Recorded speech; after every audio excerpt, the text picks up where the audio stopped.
Anne-Marie and welcome back to my channel.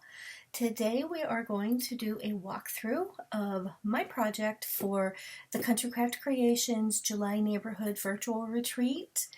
And immediately following we will do the step-by-step tutorial showing you how to make my project, which is this one. This is what I'm calling a vintage toolbox. You've all probably seen these along the way. So this project is 8 inches high. It's 9 inches wide and 6 inches deep. It has a handle. I made a little carrying handle. And the front of it, the front section of the toolbox has what I think are just some adorable rosettes. Rosettes just make me happy.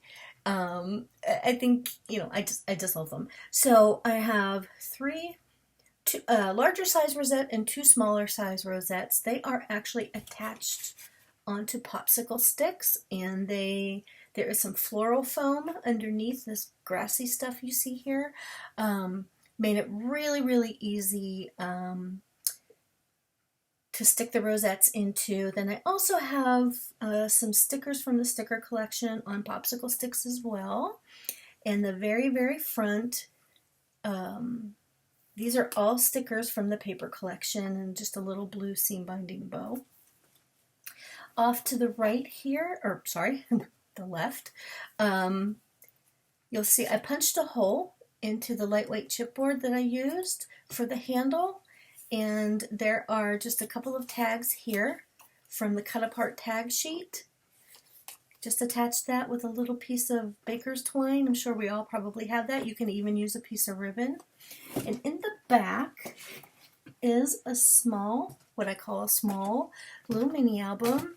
Super cute for summertime photos if you go, if you go camping or however you spend your summer vacation. It is 4.5 by 6.5. And the spine, I think, is 2 inches wide. So it has 4 pocket pages. And so we'll just start over here on the left inside cover. There's a simple pocket. And how cute are these little cut-aparts? They are just adorable. I'm really, really loving this one with the wood grain slatted wood and a little popsicle. And I just matted it on some white artisan cardstock. Look at that. That is so sweet. And hello, summer. You are very sweet. And they all just live right here in this little pocket. Cute for photos and journaling. The first page, as I said, each one of these pages is, it will hold a 4.25 by 6 inch tag that I just used, and I used the majority of the stickers in this one from the sticker page. How cute is that? The bicycle, little ice cream bicycle truck. I guess it's not a truck if it's on a bicycle. And then so sweet. And then that just pops right into this page like that. And the little picnic basket and the pinwheel. And then this page, the lemon paper, just super duper cute. Little flip-flops. This one has not a belly band, but I don't know what you call that. A little holder. So I have a Hello Summer with the famous red truck everybody loves. And then I popped this little lemonade stand sticker up on some pop dots and just made it into a little booklet for some photos and journaling. And again, there is a tag. These are all open so that you could slide your photo underneath. Isn't that pretty? That's just so pretty. And then that just lives right inside here. Here is another with just a little stopper And the cute little sunglasses. And then here on this page, I just did a little booklet with a seam binding closure. This navy blue is gorgeous. Now it looks black on my screen, but this is really a nice dark navy blue. And I just made this into, you know, a little booklet for a photo or 2 photos or photo and journaling, however you want to handle that. The little cherries and watermelon. Get in there. Okay, next page, I just took one of the cut aparts. It says create your own sunshine. And I just added a couple of tags. You can fit more tags in there, but I just went with 2. So these are off of the cut apart sheet. Good vibes with the pineapple. Have fun and chill out with the ice cream bike. Again, just matted on plain cardstock. And they slide right back in there. And here is this page with the scale weighing the berries and sweet memories. This one says lazy days. Oops. And the other side says just chillin' and grillin'. And again, that just pops right back inside there.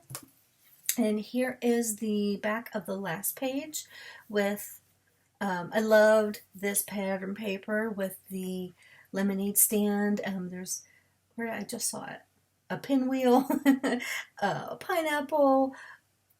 There's a cute sticker with a glass of lemonade and the little lemonade sticker I popped up so you could slide a photo under there.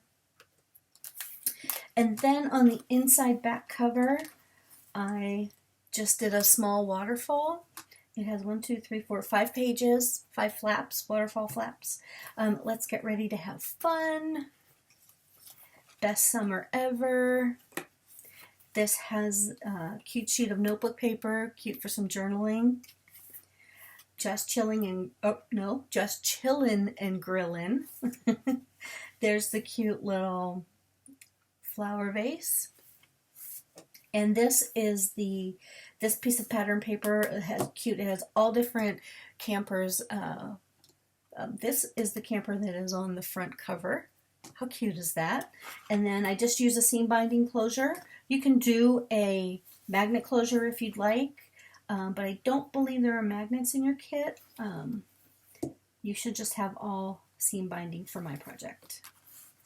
Okay, and then that just closes up and it goes right back, stores right back here in your vintage toolbox. And I thought that is just so cute, and it looks great. I had it downstairs in my on a bookshelf. It just looks adorable.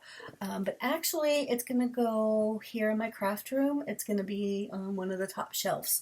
So yeah, let me grab my supplies. Let me get everything together, and I will be right back. And we will start constructing the toolbox. Okay, let's get started with constructing our vintage toolbox. So let me start off by saying there is a template or a diagram, if you'd like to call it that, in your cutting guide. I believe it's the last page that was included. My intention was for you to cut this out and just use it as a template to cut out your chipboard. But it appears what happened was when this was printed, it actually scaled it down. So what was supposed to be 6 inches across the bottom is only 5.5. So yes, I'm going to walk you through how to go ahead and measure this and cut it out on your own. So it's very easy. It's all straight cuts. It's really not difficult at all. But let me walk you through what you need first. So if you're following along in your cutting guide, okay, so this would be the vintage box cutting guide. You're going to need a base, so or the bottom. This is, again, this is lightweight chipboard. You need one piece that's 6 by 9. Okay, then you will want 2 pieces that are 6 inches by 8 inches. These are the 2 sides. Then for the slats on both sides, I called it slats front and back. You'll want 4 total. You'll want 4 of them, oops, that measure 1.5 inches by 9 inches. Then you're going to want a handle. You need one that is 1 inch by 10.5 inches. I have a divider page in there, but I will walk you through that. You don't necessarily need the divider page, but we'll walk through that one after we finish constructing the box. And then some construction strips. This is how we're going to hold all of this together, all this chipboard together. You may have seen these. I've used these many times in the past. So these are just craft colored cardstock, and I chose a cardstock that was a different color, just so that you can see a different color than the chipboard. Just makes it easier to see. So I think I just had 2 pieces of 8.5 by 11 craft cardstock and cut them down to 1 inch by 11 inches. Okay, and then you want to get out your scoreboard. And on the short side, we're going to just score this 1 inch by 11 inch piece right in half. So we're just going to go right to 1/2 inch and score it. You want to do that on all of them. Okay, and then you can choose whether you want to use wet glue or score tape. I am going to go ahead and use score tape on mine. Again, this is 1 inch wide, scored at 1/2. I know it's tragic, but I am out of 3/8 inch score tape, so I'm using my 1/4 inch. You just want to put it really close to the fold. Don't go over your fold or your score line or your fold. Okay, and then we're going to put another strip right along the other side of that score line. All right, and then you just want to make sure you have a good fold. And I go ahead and miter the corners on mine. I did not do that ahead of time, which I am sorry, I should have. Okay, so let's start at the bottom. So grab your bottom piece, again, that's 6 by 9. And then what you're going to want to do is, with your folded side, right, you fold your construction strip in half, and we're just going to go ahead and line that up right along the edge of your chipboard. Okay, so that's 9 inches. You can measure this construction strip if you want. I just wing it. So just figure right there, miter the edge. And we're going to match it up, and you can see I cut it just a little bit, or maybe you can't see. I cut it just a little bit too long. But let me get my pokey tool out. Just remove the, wait, which side is it? Yeah. We're going to remove the backer. Or you can add your art glitter glue at this point. I'm just a little impatient. So actually I'm going to put this on the bottom. Line it up right along the edge of your lightweight chipboard. Alright. Let's cut off any little extras if you have it. So I'm going to grab a second one. Pardon my garbage pile.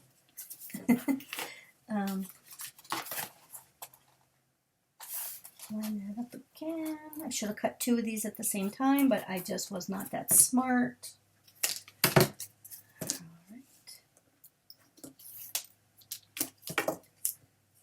line it up again. I'm going to work upside down. Okay.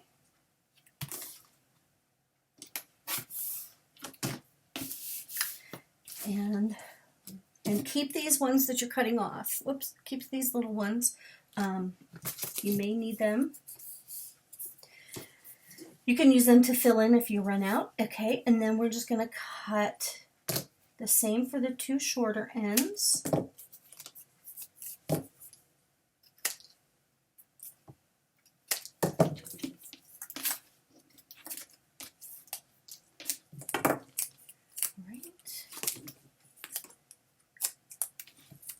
It's sticking to my fingers. I'll line this up. It's close enough. You see it, I have that little bit right there on the corner, but that's okay, that'll be covered up. So I'm going to do the same with this one. Now this one, because my paper was 8.5 by 11. This one's going to be just a little too, or 1 inch by 11. My construction strip, it's going to be a little too short, but we're just going to line up that with the other corner. Right, so you see that I need about, what, 3/4 of an inch there. That's why I always save these ones, these little pieces. So I'm going to just square off that corner, figure out how much I need. Oops.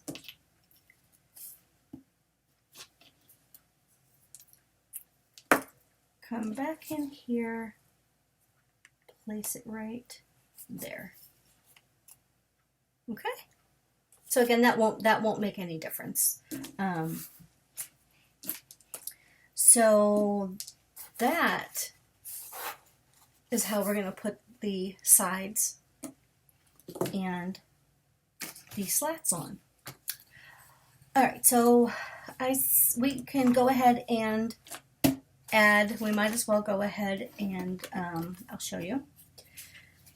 So this is one of your 1.5 by 9 inch slats. We're just going to butt that right up against the side, right?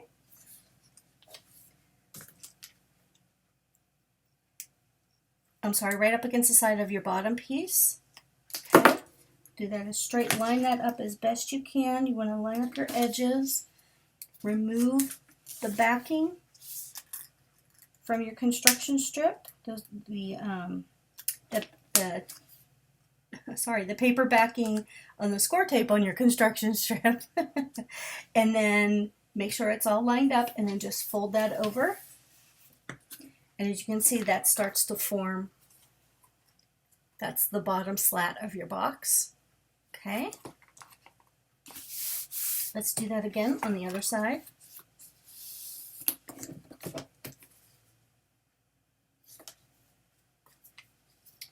Okay.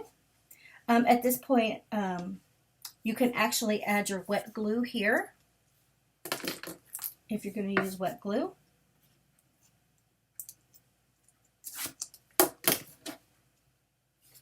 Line it up. And there you go. So those are your front bottom slat and your back bottom slat.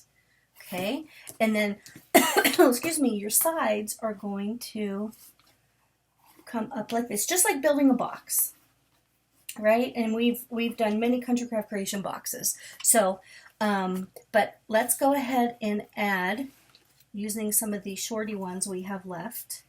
Let's add the construction strips to the side, just so once we cut out the sides, we're ready to go.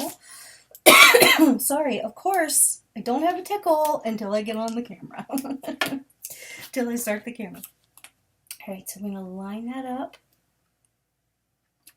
right there along that edge, so that so you'll see on the inside, once we bring that in, this will stick to the side piece.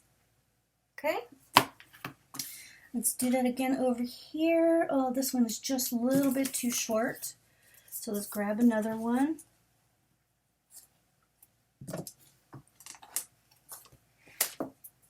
Okay. Miter the edges. Excuse my little garbage pile here. I will clean it up in a second.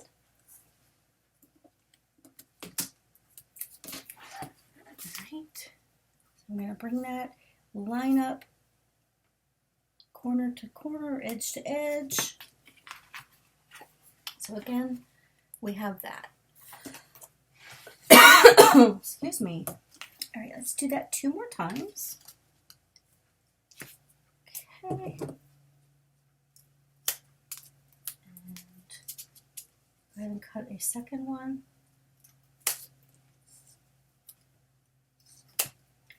Miter those edges.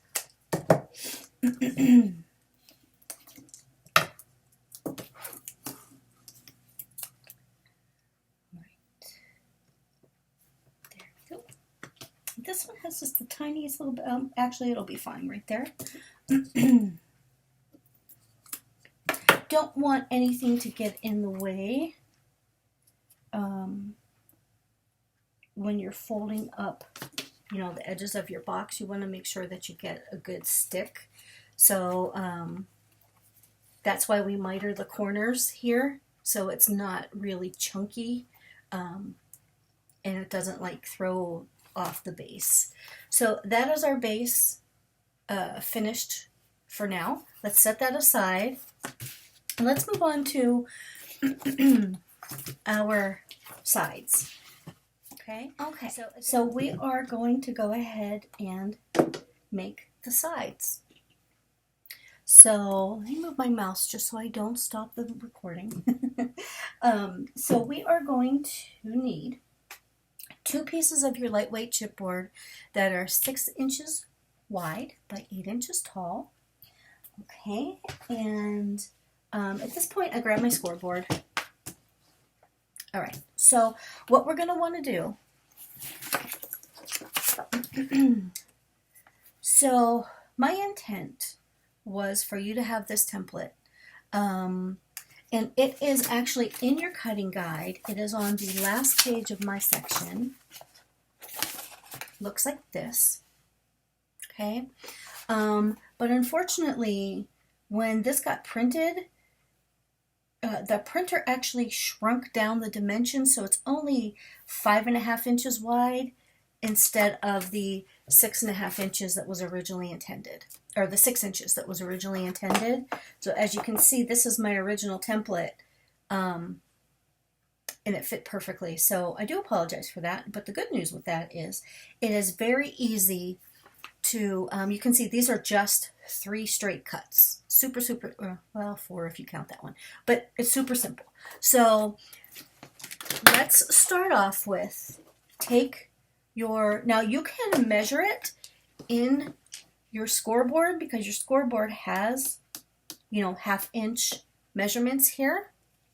So if you want to do it this way, it's great. Get yourself a pencil or a pen, whatever you'd prefer. So if this is 8 inches wide, we're going to go 1, 2, 3.5, and make yourself a tick mark right there.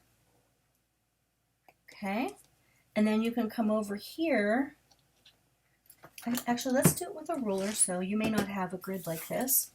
So you can set this, your ruler down 3.5 inches, come up and make a tick mark.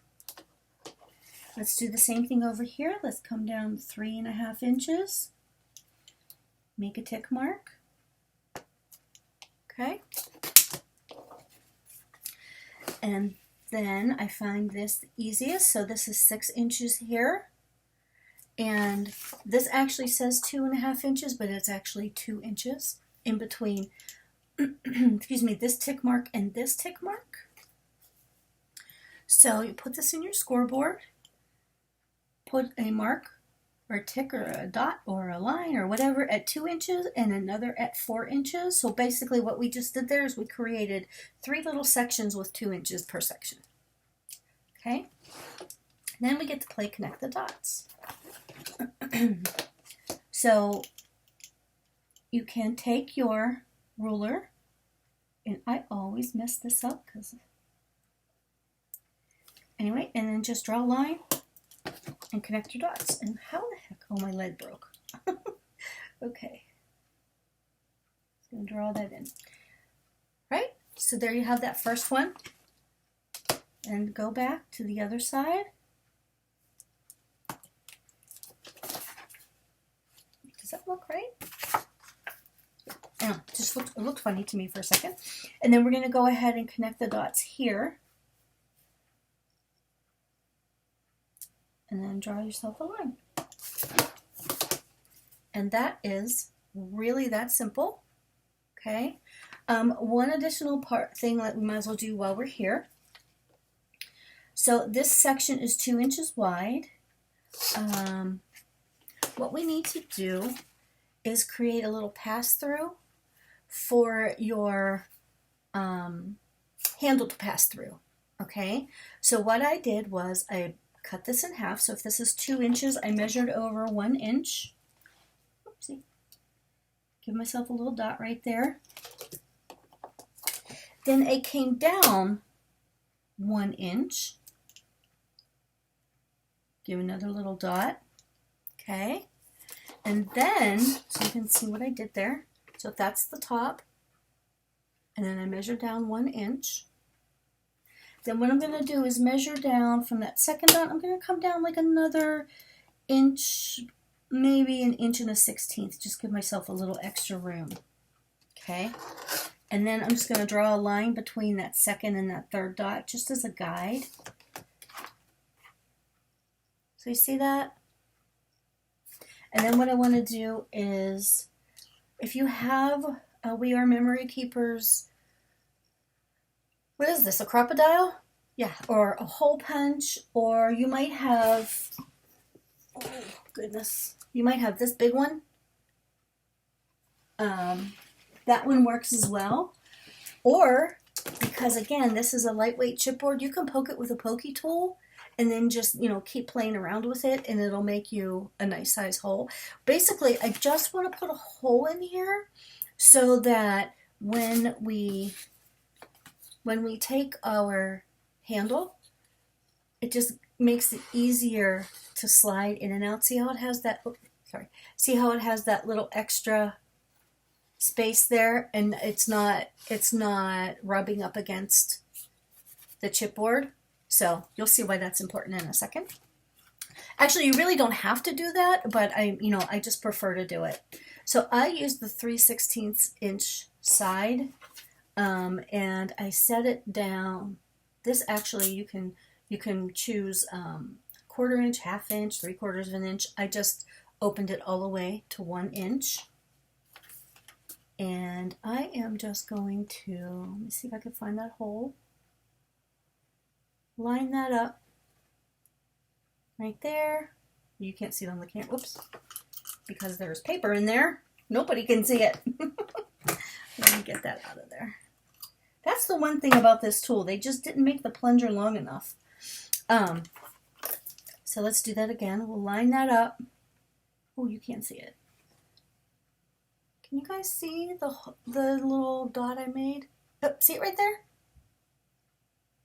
Okay, and I'm just going to go ahead and punch that hole. Right?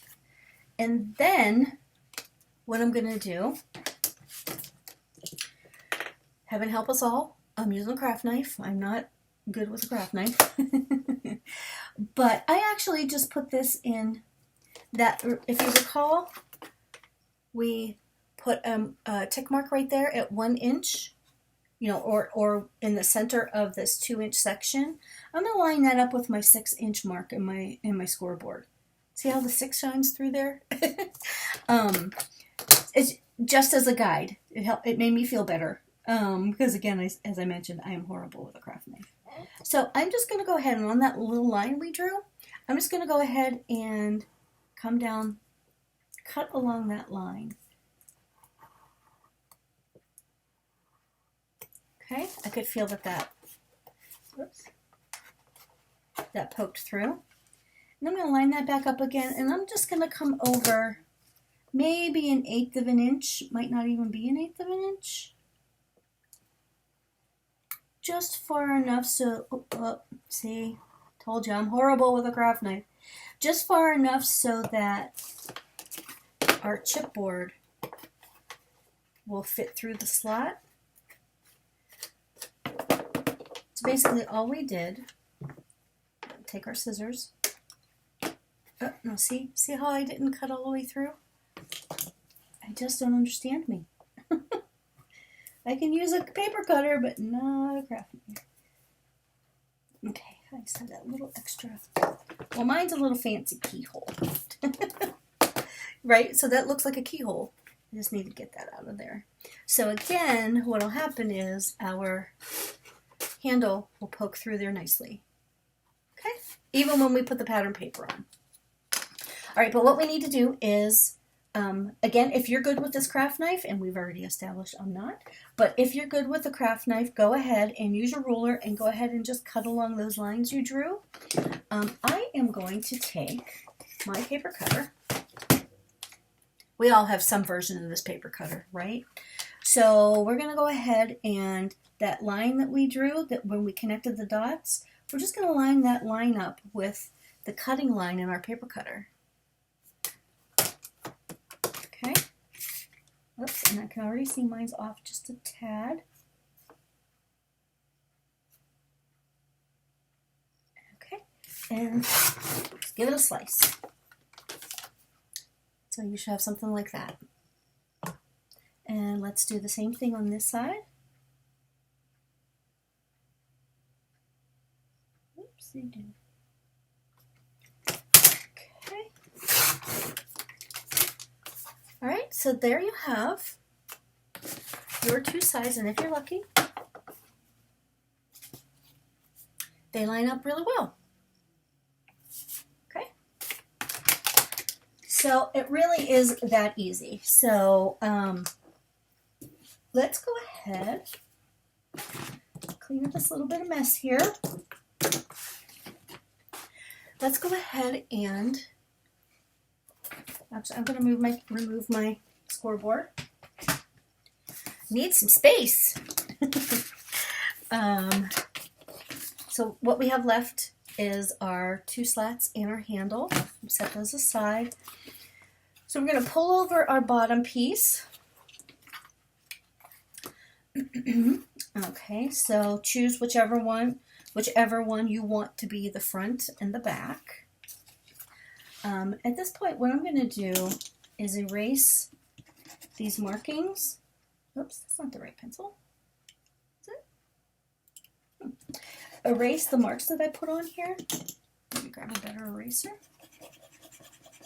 Oh, why can I not find an eraser when I need one? All right. This is a better. I just grabbed my sand eraser here. And I'm just going to erase the marks that I put on. Now, if you can choose at this point, if you want to add pattern paper to the inside of your box. I didn't do that. I don't know, I may change my mind somewhere along the line, but yeah. So there we go, and it looks like we were so good using a craft knife, we didn't even need marks. So, okay, so we have our two sides. All right. Then what you can actually add your pattern paper to the outside at this point. Actually, that might not be such a bad idea. So let's grab our paper collection. So, and isn't this a wonderful paper collection? It's so happy. Just so, so happy. I love it. Okay. So I use this page. You can use any paper you want. You may choose to make the outside of your box, I don't know, the ladybugs if you want, or the cherries. Let's flip through it really quickly. Cute cut-aparts. That blue with the squigglies is nice. You have an extra piece of this, the wood grain. And the lemons, how cute would that be? The lemons. Again, you can choose whatever outside pattern that you want. Oh, love me a nice summery plaid. Anyway, so, but I'm going to stick with what we've already done. And I'm going to make the same project that I made as the original. So at this point, you can just turn this over. You can come down here. You can line this up. You can remove this branding strip if you want. Actually, I'll do it this way. You can trace this. Okay, just be aware that this is directional, so you want to do it that way. Actually, let's do it this way just to avoid any major issues. I'm just going to show you this. You can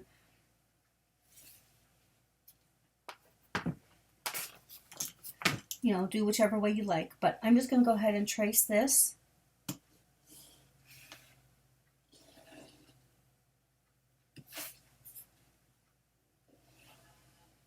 Okay, that's one side.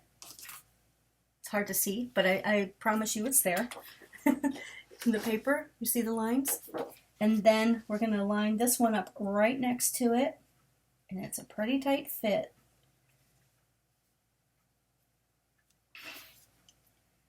Just trace it again. Okay. So then you could put this in your paper cutter if you want to cut it, but let's be crazy and let's just use some scissors. So I'm going to go ahead and just cut along my trace lines.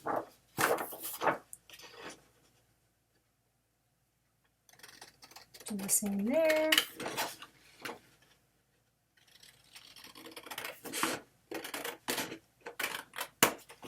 Okay. And then straight down the middle. Okay. Again, we'll cut off the branding strip in a minute. Then we're going to come over here, do the same for side 2.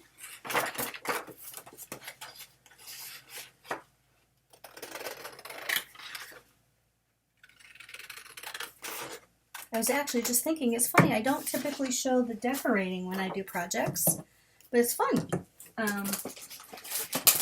Just because it's important to keep the bottom lined up, I'm going to use my paper cutter to trim off this branding strip.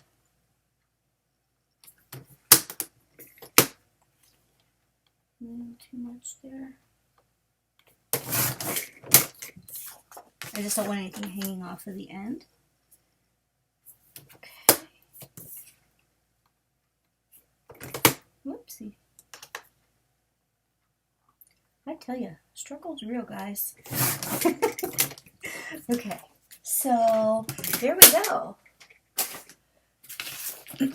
I mean, how cute is that? If you use this on the sides, oh, that would be really super cute. Maybe I'll do that with this one.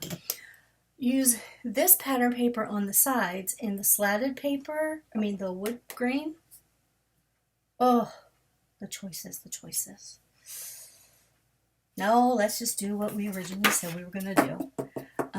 So if you see there, now at this point you can just glue that right on. So I am going to use my art glitter glue for this. And of course it doesn't want to come out. Oh my goodness, oh my goodness. Alright, so let's give this a nice healthy amount of glue. Or if you have score tape sheets, you can use that. And don't worry about that. We'll come back and punch out the keyhole in a minute. Just go ahead and line it up. Keep it as straight as you can. It's inevitable I mess it up.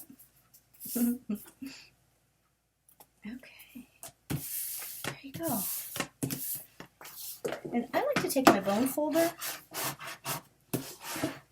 You know how sometimes when you have a pattern paper, if it's a thinner pattern paper, sometimes you can see the glue lines underneath, but I just find if I flatten it all out, and this is actually very good quality paper, so we don't have to do that. So you can see that I have a little bit of overhang there, I'm just going to chop that off like it was never there. Same as over here. Nobody will ever know, right? Oh, actually I have a lot of overhang. Little tiny little slivers. Barely can see it. Okay, and before we cut out the keyhole, let's go to the next one.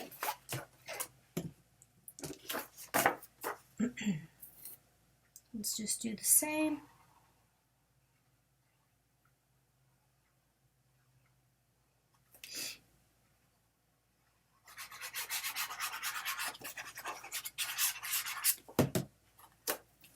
Okay. Line up your bottom, and the rest should actually just fall into place. Scooch it over a little bit.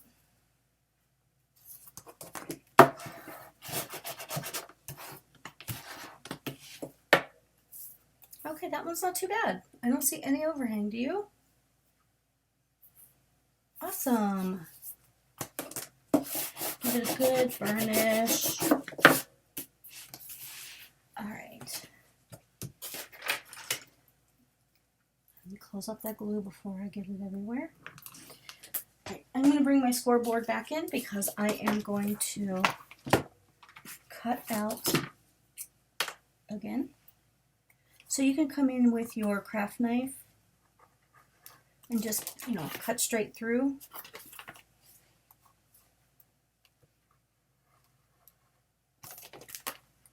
Oh, for heaven's sake. Okay, but what I'm going to do, I'm just going to do it over again. Just take my paper, my crocodile, and just recut the hole. Okay, just makes it cleaner. And then, so I sliced through the pattern paper, you can see that. And then I'm just going to go ahead, you can use, I don't know, your scissors, whatever, and just kind of clean up that edge. All I did was just kind of push that towards the inside. All right. Now, I think I said this already. You can choose to cover the inside also. I didn't do that, but, if having your construction strips show on the inside of your project is going to bother you, I mean, it'll look like that. Most of it's going to get covered up anyway, but if that's going to bother you, then I say go ahead and cover the inside, but it really doesn't bother me. So there's the first side, and let's go ahead and do that again. Okay, just punch the hole again, and I'm going to just cut right down the middle of that pattern paper.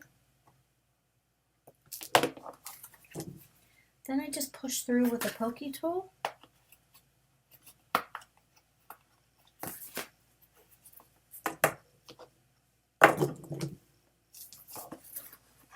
And I take my bone folder. And it's nice if you have this bone folder that's actually has I think it's called a lifter on the reverse side, like that. Kind of just push it through, and it'll move the pattern paper to the side for you.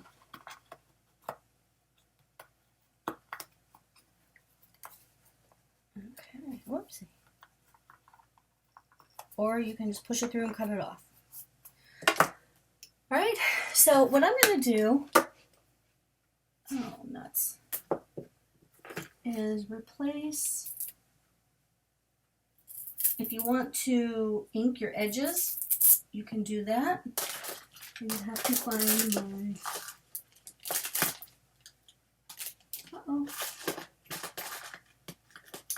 well, it would appear that I do not have a vintage photo. I like to use vintage photo. when I'm doing something with wood grain. So I am going to just grab a new sponge. So grab yourself a new sponge if you have it. Again, I'm using Vintage Photo. It depends on, you know, you don't have to ink. If you want to, that's great. I just like to do that because it hides up any inking on the edges, hides any inconsistencies, right? Plus it adds to the vintage feel.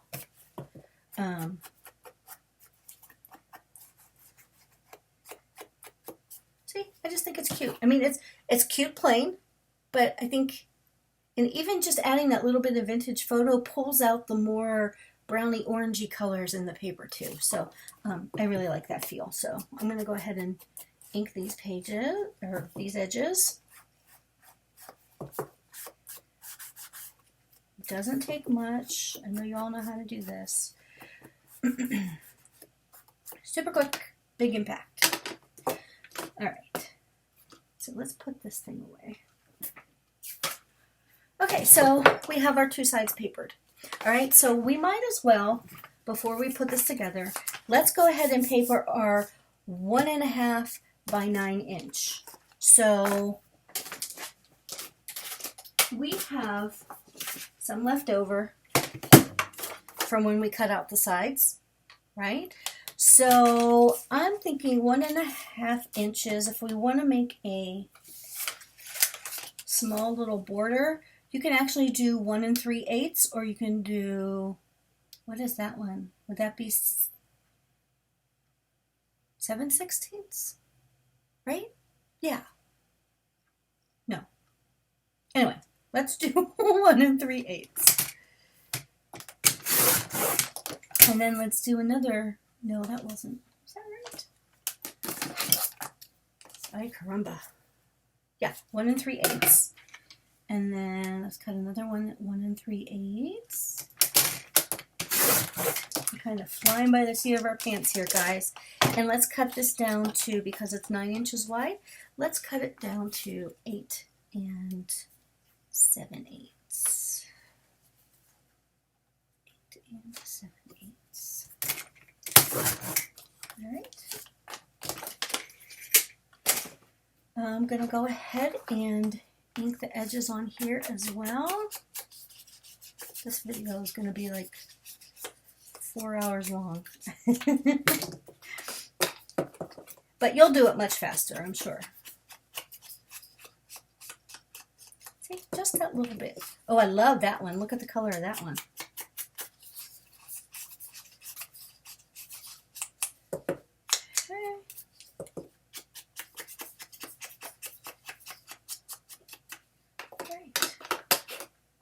So one of them is going to go here. I just like the look that you have the little bit of the chipboard. I mean, yeah, the chipboard shows through. So, excuse me. Let's add some glue.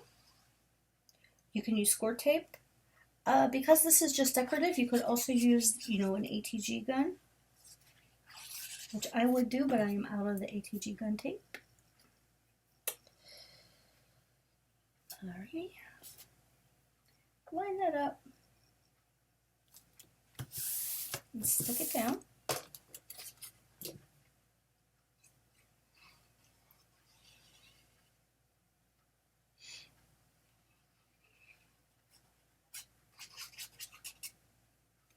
So I hope you're all excited for all the projects that are coming your way that you may have seen already, you may have made already.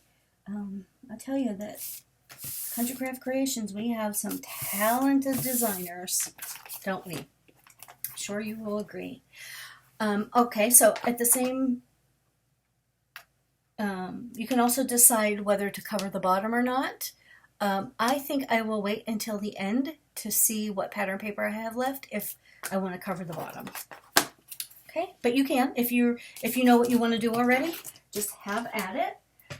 All right, so let's take, you can decide which one you want to be your left side, which one you want to be your right side.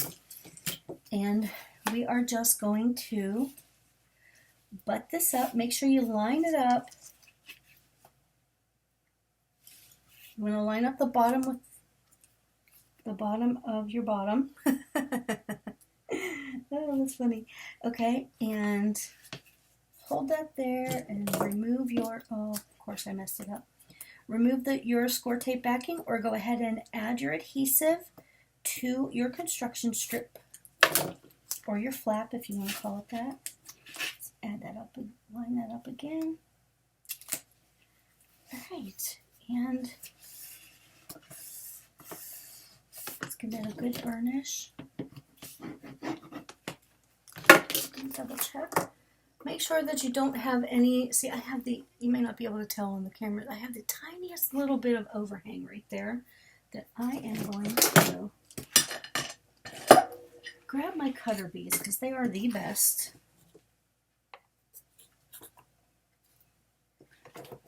And just get rid of that little bit of bulk so that it doesn't cause any interference.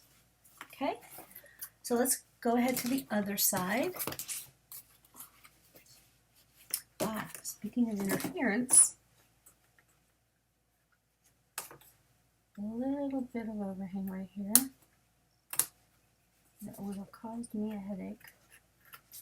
Okay, let's line it up with the bottom of our box. Remove the score tape.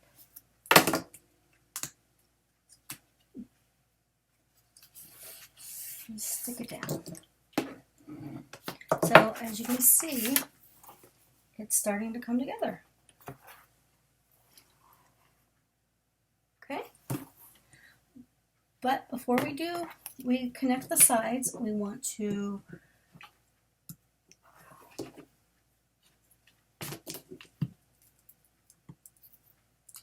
add pattern paper to our other slats.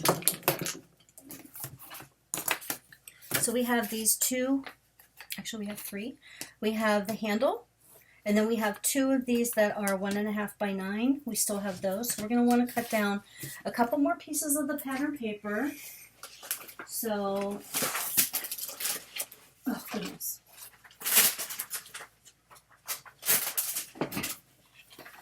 Grab your pattern paper. And again, I'm using this sheet. If you want to use something different, feel free. But I'm just going to go ahead and cut down 2 more pieces that are, what did I do, 1 3/8?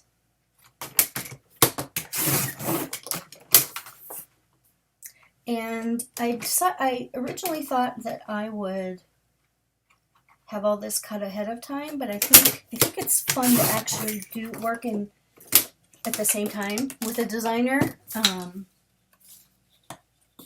You can always speed up or, work ahead if you'd like. So we're going to cut that 1 3/8 by 8 7/8. Sorry about that. And then we also need, because this is 1 inch by 10.5 inches, I'm going to cut this down to 7/8 of an inch, a little more than 7/8 by 10 3/8. Okay. Let's go ahead and just give that a quick touch with the ink.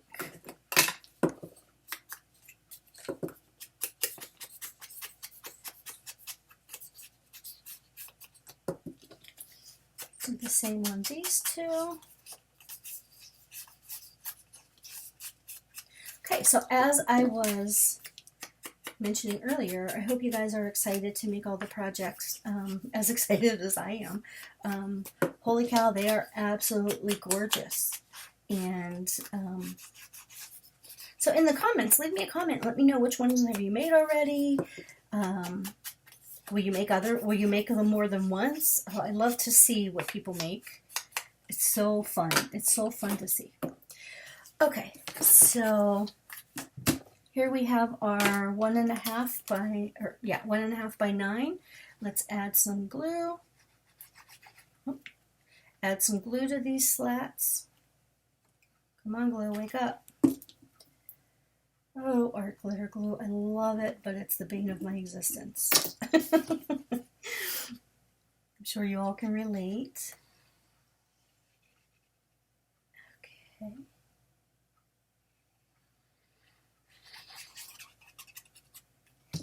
right.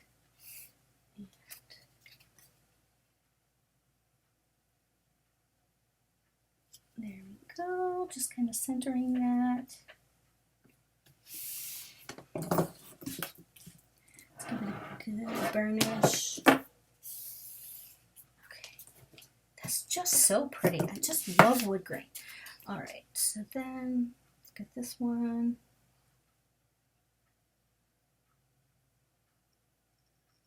So, also too, let me know in the comments. Will you, do you prefer to do virtual retreats, or do you prefer in-person retreats? Do you like them both? I personally am a huge fan of the in-person retreats. I've been to almost all of Tammy's retreats. Had to miss 2 because of surgery, but other than that, I've been there. I love it. The projects are incredible. If you haven't been, I can just tell you a little bit. We usually do at least 3 projects, and I'm not talking, easy little cardstock projects or whatever, but we have some beautiful, you're probably already aware, but we do some beautiful projects and we finish them. We do them start to finish. So you leave Utah with finished projects. Now, I'm not going to lie, I have left with projects that I have not finished, but that was on me. But yeah, the designers walk you through construction, kind of how I'm doing now, decoration. I mean, it's just absolutely fantastic. But I also love the virtual retreats also because, let's be honest, not everybody can go to every single retreat. But oh my goodness, it's so much fun. Okay, back to this. So let's go ahead and let me see, what did I say in my cutting guide?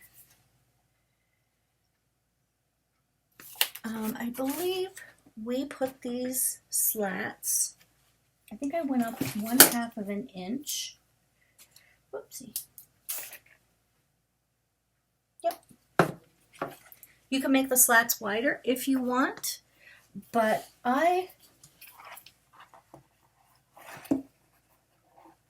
again, this slat is 1.5 inches. I measured up, actually let's do it this way. Let's put a 1.5 inch from the bottom.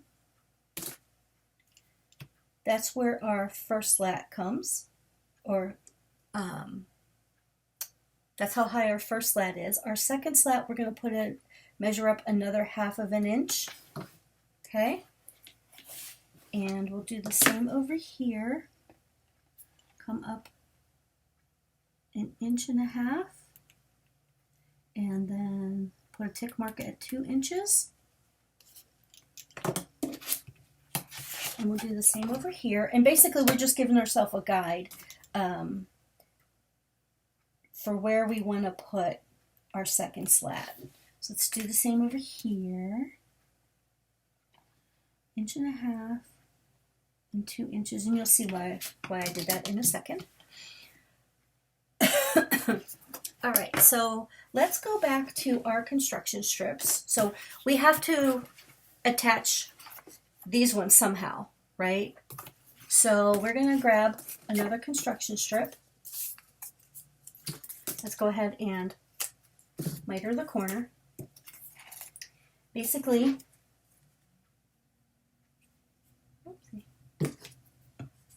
let's trim it down. So we're going to need 4 of these, right? So I just go ahead and cut 2, pardon me, 3. Now if that's going to make you crazy, you can go ahead and measure each one of those, but I kind of just wing these. I find it easier, and I mean, who's really going to measure your construction strips? Although I'm sure there's somebody that would. So, all right. Now let's grab your little construction strip, and on the edge, again, we're going to put the folded edge of your construction strip along the edge of your slat here. And you get it just as close as you can, but you don't want it to overhang the slat, because then that'll cause some interference when you try to build the box. And okay, so at this point, well, let's put the other ones on, and then we'll do it all at one time. I don't want to take a shortcut and then confuse everybody more than you already are. Let's do that one more time. Oh, this one's a little too short. That's okay.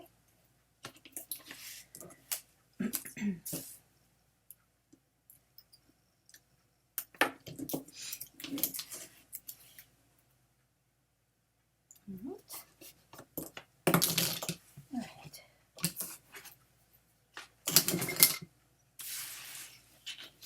So now what we want to do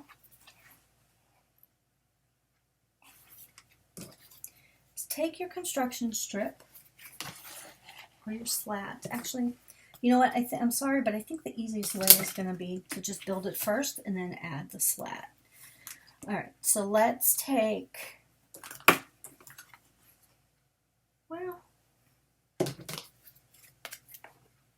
oopsie, maybe not. All right, so take your slat, remove your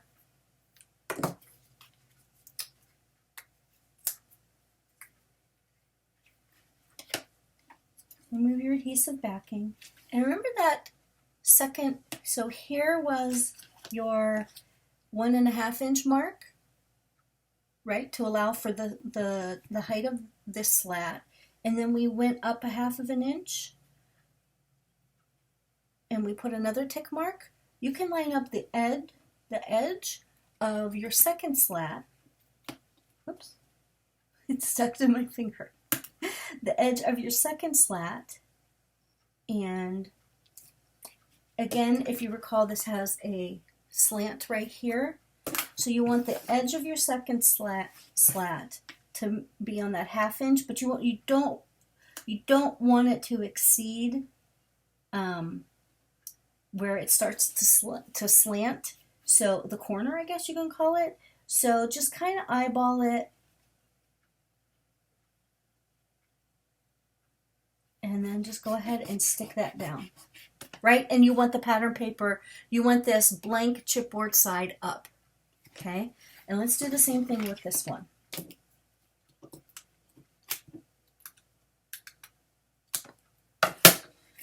Blank chipboard side up. So you can see right here is where my corner is. And then just stick that down. All right, let's just fold those in. This should be fun. All right, so now we're going to build up the side. Remove your adhesive backing off your score tape, or go ahead and add your glue. And we're going to bring these two edges together. So, and basically we're just going to close that up. We're going to build a box, just like we have built a billion boxes before, which of course I just messed it up. And stick it down. So it should look like that. Okay? And then we'll do a little sneak ahead, and then your second slat will look like that. All right, so let's do the other side. This is a little bit easier because it's already built. Remove your adhesive off of your flap. Okay, and let's close up the box. And then what I do is stand it up, grab my bone folder, and get inside there. Oops, I can't see it.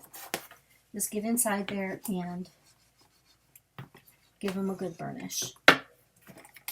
Fun, right? I just think it's fun. It's so cool to see this come together.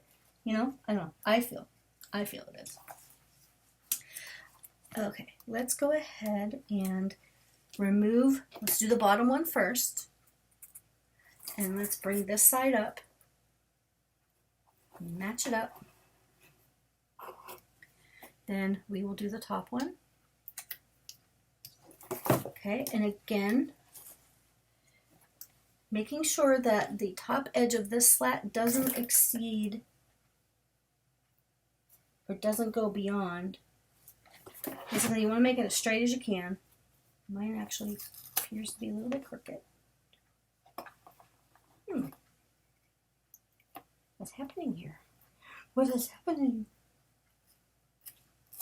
Uh-oh, mine doesn't like it. I need some glue. Hold, please. I don't know what happened. I must have moved it, and there we go. It wasn't lining up properly. It's because I'm too impatient. I get excited, and then, you know, it's like, wait for me, Anne-Marie, wait for me. See, I just did it again. Oh, good gravy. All right. Line this up. Okay.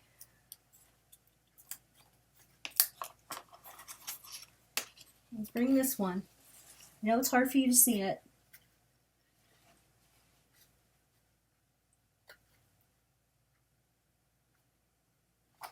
There we go.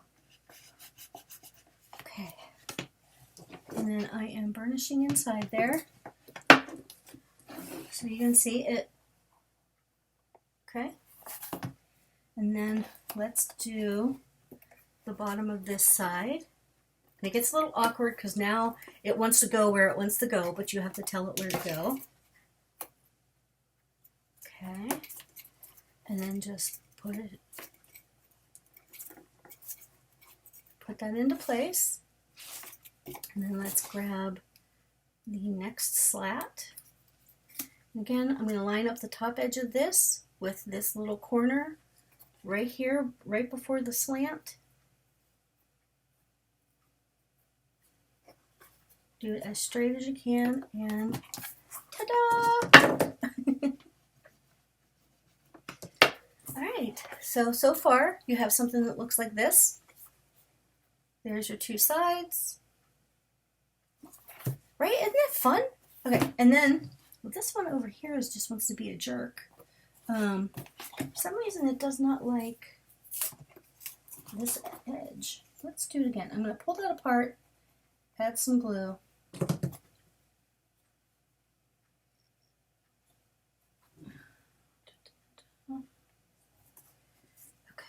that's better. I just didn't want to stay. I wonder if I... Oh, okay. So you just want to make sure it's as straight as you can make it. It didn't like... It did not like where I placed it, so it was bending. Or my...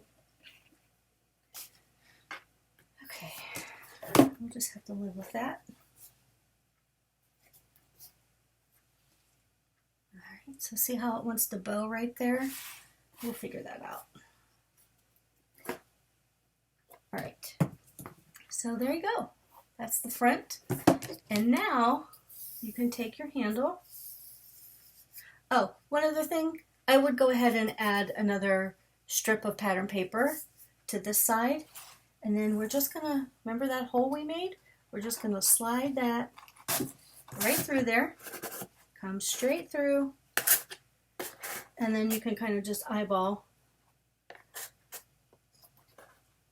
Or if it makes you crazy, you can. So see how it wants to bow? But once you figure out, you know, what's straight, once you figure it out, like how much you want on each side, it settles itself down. So there is the construction of the vintage box. Okay, so next up we are going to make the rosettes here that are on the lollipop sticks, and I am going to walk you through how to make the green one, and I've already put together the squeeze the day, and I have this one partially made, but I do want to show you how I did it. I will tell you really quickly that actually your cutting guide tells you which pattern paper that I used. I think you could pretty much figure out for yourself based on what you see here on the desk. But for the truck rosette, I used this green and white polka dot, and that was called Happy Camper. For the pineapple, which would be this one that has the cherries, the paper with the cherries, that is just called, I called it cherries. And then the lemons, that would be this cutie patootie here. That paper, I actually put it in here as summertime, but I believe that's incorrect. I do apologize. The name of that paper,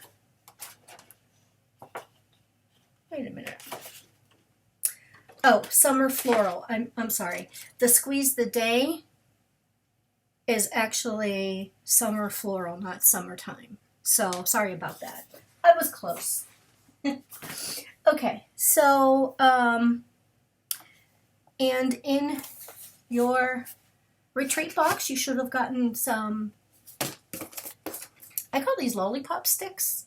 I got mine at, I believe it was Michael's, and in the section where you can make lollipops in the baking section.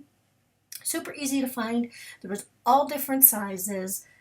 These ones I got are 8 inches tall, but they're very, very easy to cut down. I don't think I left any of them at 8 inches. Maybe the truck, but again, it's going to depend on how you want your project to look. So, and again, these are the papers that I chose. You can choose any of the patterns that you want. It's your project. You make it yours. Okay, so for the truck rosette, which is the green with white polka dots, you want to cut yourself 2 pieces of whatever cardstock you choose. That is 2 inches by 12 inches. And then you're going to score that at every 1/2 inch, and we will do that in a second. Then also too, I chose to use scallop punch. For my circles, you can use a regular circle punch. You can make a square. You can do whatever you want to do. So you're going to want 2 of those to make your rosette. For the pineapple rosette and the rosette with the lemons, you're going to want to cut yourself 2 pieces of whatever pattern cardstock you choose, and cut it down to 1.5 by 12. So you're going to want 4 pieces total at 1.5 by 12. So what happens is for the green and white rosette, you'll end up with a 4-inch wide rosette. For the other 2, because you're cutting these down to 1.5, you'll end up with a 3-inch rosette, if that makes sense. And I will show you that in a minute. All right.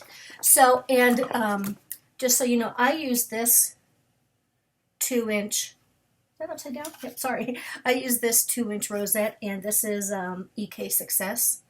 I've had this for ages and ages and ages. It's very heavy. But anyway, just so you know, that's the one I used. But again, you could use whatever you want, whatever size you want. Okay, so let me move this out of the way, and I'm sure it's going to fall everywhere. So I've already scored one of the pieces of my cardstock for the truck. I've scored it and folded it. Okay, and so let's go ahead and put this in our scoreboard. You can see I actually started by mistake. Obviously on the 12-inch side, the 12-inch side is on your top right, and as I said, we're going to score this at every 1/2 inch. So 1/2, 1, 1.5, 2. And it's important to make sure you keep this straight in your scoreboard, because if it's crooked or if you go too fast or something, your stylus or whatever you're using to score could actually jump out of the track. And yeah, I've had that happen more times than I care to admit. Okay, so here I'm on 7, 7.5, 8, 8.5, 9, 9.5. You get the idea. 10, 10.5, 11, and 11.5. Okay. Now I'm going to bring that back to my desk so that I have a flat surface. Okay, let's get these out of our way. And if you all could see just outside of my camera angle, it is a nightmare on my desk. I know we all do that. We end up with these 4-foot, 6-foot desks. We start off with them, and then we end up working in this little 12 by 12 square. At least I know I do. Okay, so, excuse me. So I am going to use my truck sticker. And I will actually work on that one. What I'm also going to do, did I use a red? Yeah, I'm going to use a red bow that I made out of the seam binding that should be in your kit. And I'm going to add a little piece of red bling. And I think that's it. So what we want to do here is go ahead and start folding on each one of your score lines. Try to keep it as straight as you can. I hope you all can see that. It's paper. It's going to do what you tell it to do. You've all heard me say that a million times. So I just go along. Sorry if that's flapping in your face. And then, go, ever so many folds, maybe 5 folds. And just kind of squish it all back together. Try to keep it somewhat straight.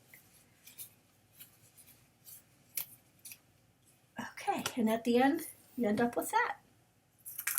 So you will have 2 pieces that look like this. This one's a little, okay? And everybody has their own way of doing this, connecting these 2 together. And to be honest with you, I do it different every single time. And it all depends, I think, on how I start to fold. So what I'm going to do here, this piece starts with a valley fold, right? Because it goes up. No, this is this is the valley, this is the mountain, valley, M shape, right? So I'm going to go ahead and put some glue on here. Then I'm going to take the mountain fold, or the fold that goes down, and just put that right on top of there and connect those 2 together. So you can see that they just line up in the back and they create a peak.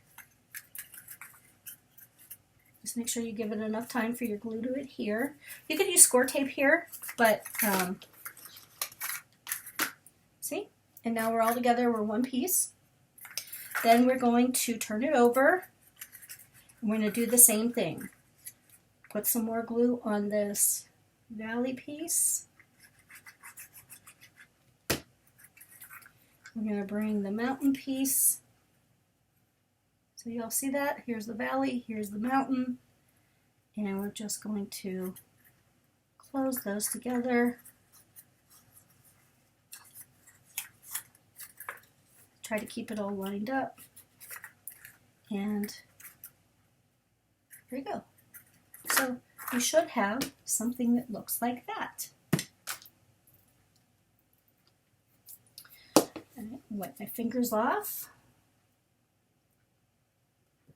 Okay, I have a little tip, and I thought I wrote down the lady's name, but I didn't. So if you're a baker, or you know a baker, you might just have these in your pantry. I have these biscuit cutters.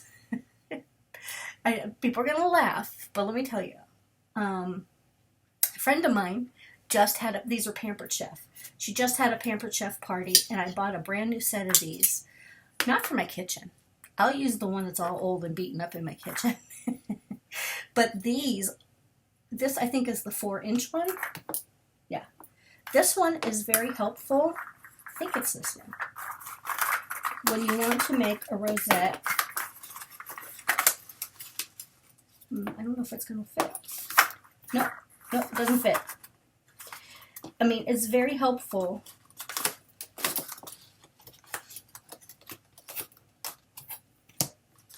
See how easy that was? I know, I'm crazy. But anyway, that helps you. You don't have to use that. It's just I thought of that. If you were making one that was a little smaller, this one seems maybe my cut was off. But yeah, so you could actually put this around your rosette and it would hold it flat for you. So, but anyhow, let's just start from the beginning. We are going to flatten that up so you can take your rosette, make it into a cone shape, kind of something like that. Just push down on the center. Oh, I should have told you, make sure you turn your hot glue gun on. You need a new glue stick in mine. You can use art glitter glue, but it will take forever. You'll be sitting here for quite a while holding this, waiting for it to dry. All right, so let me show you that again. I came undone here. I make a little hole in the center. You can see that little hole. Okay, then I just take a little bit of glue, put it on top, and squish it together. Give it a minute to hold. And at this point you can, fan it out, make sure all your... I'm not touching the glue, it's actually in the center there, so don't panic.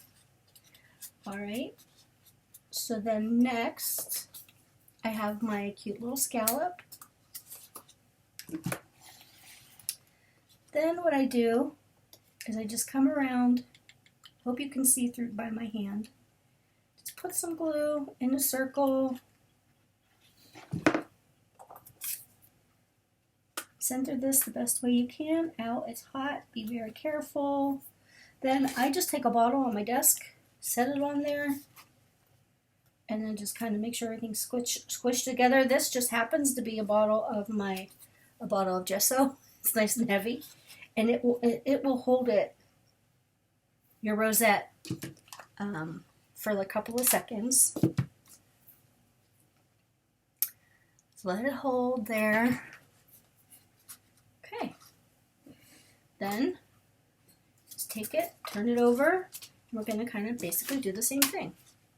Just give yourself a good dose of glue, because if you can see that the glue is actually going down within each one of the folds on the rosette, and it'll actually help keep it stable. Then I just take, ouchie, ouch, ouch. Set that on there again. Give it a couple of seconds to dry. Okay, in the meantime, while that sets up, I happen to have a chipboard of the truck, but there is the same red truck is on your sticker sheet, which I just happen to have right here. So there is the red truck. So because they're stickers, what I like to do, you don't have to do this, you could skip this step, but what I like to do is take the sticky off of the sticker, if that makes sense to you. So I have something that's called an anti-static bag. If you're a stamper, chances are you have this already. And then you just take this, I don't know what's in there. I don't know if it's cornstarch or whatever it is. There's some kind of powder in there. And you just kind of do this on the back of the sticker, and it removes, makes a mess, as you can see right here, all the powder, but it removes the sticky from the sticker. Another option is this one. I don't even know what this is from. EK Success, I guess? No, yeah, EK Tools. You may have seen this one. I have that one. I have also used flour from my kitchen. You can use talcum powder if you have it.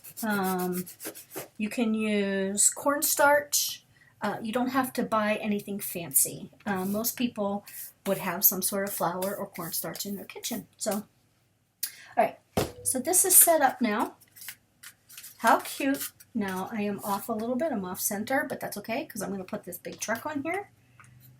Oh, man. You know what? It's not okay. I'm going to see if I can tear it off. See? Ooh. I was able to tear it off. Good, good, good, good, good. All right, let's just redo that. You won't tell, right? And I'm not going to edit this out because this happens to everybody. Okay, that's much better. Ow. Dang, that's hot. All right, like it never happened. And there's some bumps in there, but it's going to get covered up anyway. So, okay, so let's take the truck. But before I put the truck on, I actually am going to, if you watch any of Sally's live videos, you may have seen her working with this fantasy fiber stuff. The color I have is called Cotton Cloud. And it doesn't look like I've used much of any of it, does it? But I have used a lot of this. So one little package of this is going to last you a long time. So I just pulled some out. You don't have to use this. You could use any color. I think I also have this in, let me see. I also have it in, or Tammy also has it in Briarwood. It's like a green, see, it looks more brown when the way the light's hitting it, but it has a lot of green in person. And this actually looks beautiful with Tammy's Ireland exclusive paper line. It looks beautiful. So all you do is you just grab some, roll it up in a ball if you want. And then I'm going to just, I don't know if you can see. Look, see how pretty it all sparkles? You don't have to do that. You can use thread, or you can use, oh my gosh, baker's twine. You can, you know, twirl up some baker's twine, or you don't need to really use anything here. I'm just on a kick with this stuff, so I just put a dollop of glue in the middle, and I know this is going to be a nightmare. And of course it's all stuck to my fingers and my Teflon bone folder. Isn't that just cool? That is just the coolest. And you're going to find this everywhere in your house for a while after you use it. I just think it gives that little extra shine. Super, super pretty. All right, and then I'm just going to go ahead and put another dab of glue in the middle. And just give my little piece of chipboard here some glue to hold it. Now, because the truck is so large, it's going to cover up the majority of the scallop, but I'm okay with that. And then kind of just put your rosette together. How cute is that? I just think it's so easy. And then if you can look at the sticker sheet. Let's see, on the sticker sheet there may be a saying that you want to add. Well, chill out. Now, I wish there was something that said it was truck related. You know, or you could add a butterfly, or you can put whatever you want. Yeah, I think I'm going to pass though. I think I'm just going to leave it just like that. Okay, so now I need to turn this into a lollipop. So I'm going to grab one of my lollipop sticks and kind of just find the center, find which one.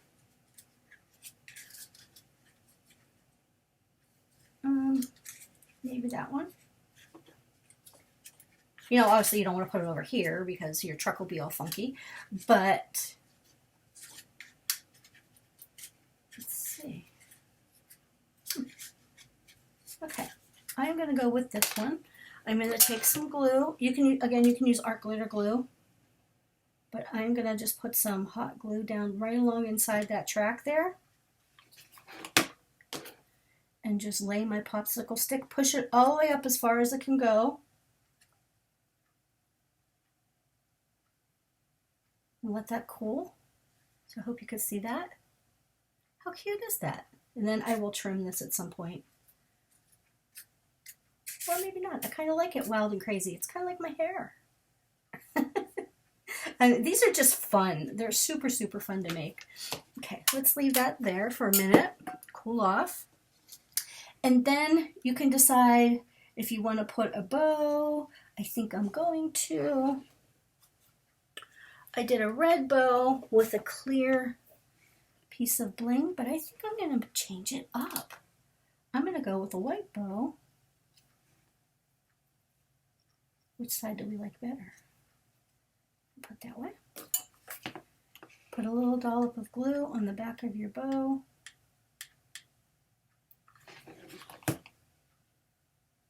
Just going to put it right there.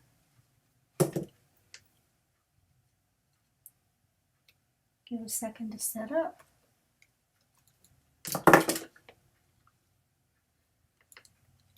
These, oh, whoa, whoa. These are so much fun to make.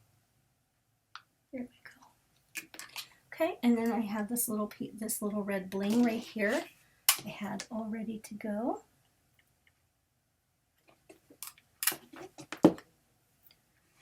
Oh.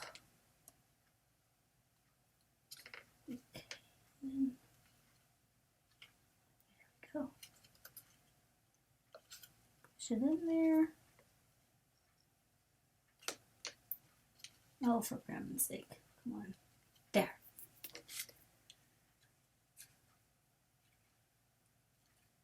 I keep moving. All right. And now I have glue all over my fingers. All right, so there is your first lollipop rosette. I just think it's super adorable. And then that's the back. You can put something else on the back here if you want to, but I don't think it's necessary. And I will show you what we'll do with this next. Let's go ahead and finish building this one. This one is the Squeeze the Day with the lemons that I showed you earlier. I made it the exact same way. The difference between this and this, obviously the pattern paper, is this is a 2-inch strip of pattern paper, so it's 2 by 12, which makes a 4-inch rosette, right? And this one is 1.5 inches by 12, which makes a 3-inch. I don't know if you can see that from there, but that makes a little, well, yeah, it's just about a 3-inch rosette. How fun is that? Okay, so those two are done, and this one is also a 1.5-inch strip, 1.5 by 12, 2 strips.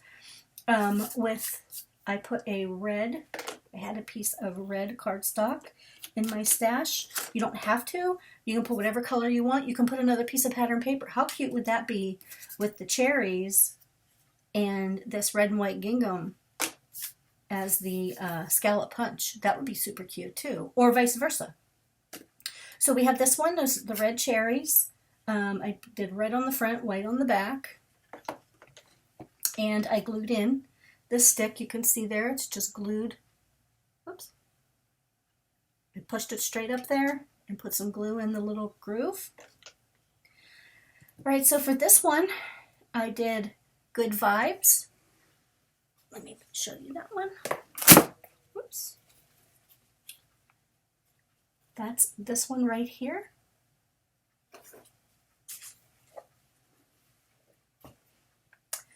And on that one, I did use a bit of red and white twine, which I do not have on my desk.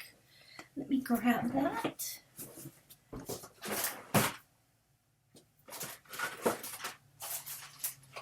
Uh-oh.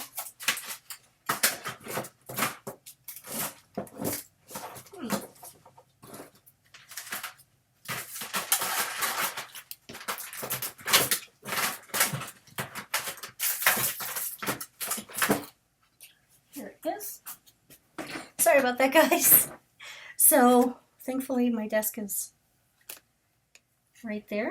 Okay, so I'm just gonna grab a, like, no certain amount, maybe, I don't know, how many inches is that? 12, 18 inches maybe. And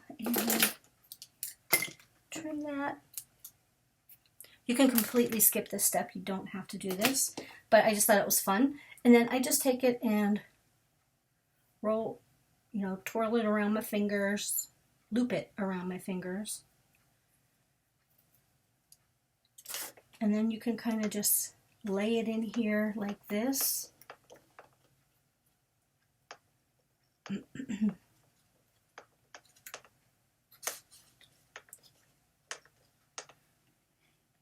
Do I like that? Oh, yeah, that's how I did it. Okay, so then I have the loops, and then I'm going to put a little dab of glue right there, a little dab of glue right there to hold it in.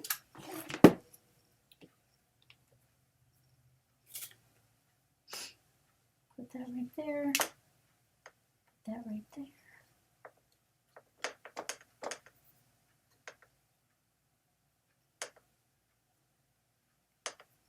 Then I'm going to actually take the Good Vibes sticker. Remember, we took the sticky off the back of it. I am going to put actually a couple dollops of glue. Then I'm going to put some foamy squares in there. The only reason I'm putting the glue down for a little, you know, just for some extra protection, is because it has a lot of that anti-static powder on it, and I just want to make sure that these stick to the sticker. Now this is a bit of overkill, I admit. Now I'm going to remove the backing from the foam squares. Oops. Come on, come on, come on. And then again, just in case it gets humid, little extra protection. And then go ahead and let's pick that up. Center that on there. Oh, so cute. Give that a second to dry.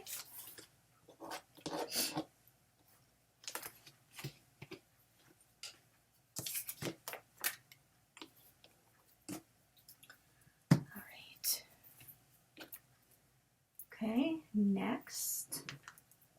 And this is just adorable as it is right here. I mean, I just think this is so super cute. They are just, and they're so easy. I've been doing rosettes for years and years and years and years, right? And I'm sure we all have at some point when we were little kids, or when I was a little kid, I used to make fans out of paper. So I'm sure everybody has done that. So then I have a red bow. It's made from the red seam binding. Perfect summer red. So I'm going to go ahead, and I think I'm going to put this bow up a little higher than the others. Put a little dab of glue, hot glue, to hold it in there, on there. Okay. Let's see, do we want, yes, I think we want some bling. Every girl wants bling. So let me grab, let's see, what kind of bling do we want? We have all kinds of colors in here. I think I'll just go clear. I'll go clear on this one. All right, so a little dark. Ooh, that's a little too much.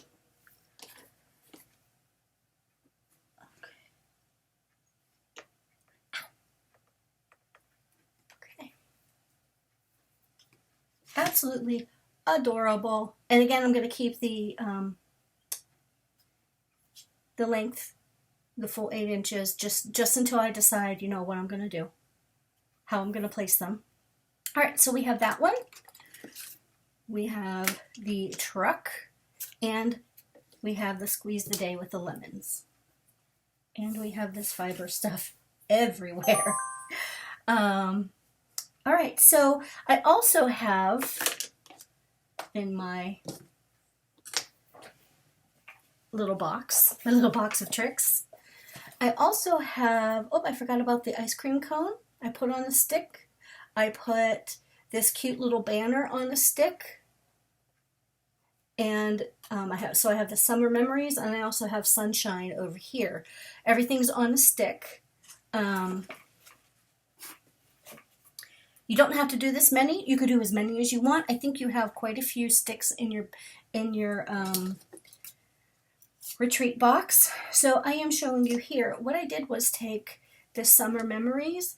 This was, oh, it's probably, what is this? This is 1 1/4 inch. It was probably 1 1/4 inch by 2.5 inch. It was on the cut apart sheet. Actually, I could show you, I think.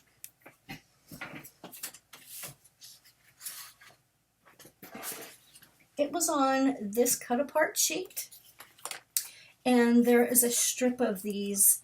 This one says best day of the year. There's another one, sorry, it's across the room. You can do good times and tan lines.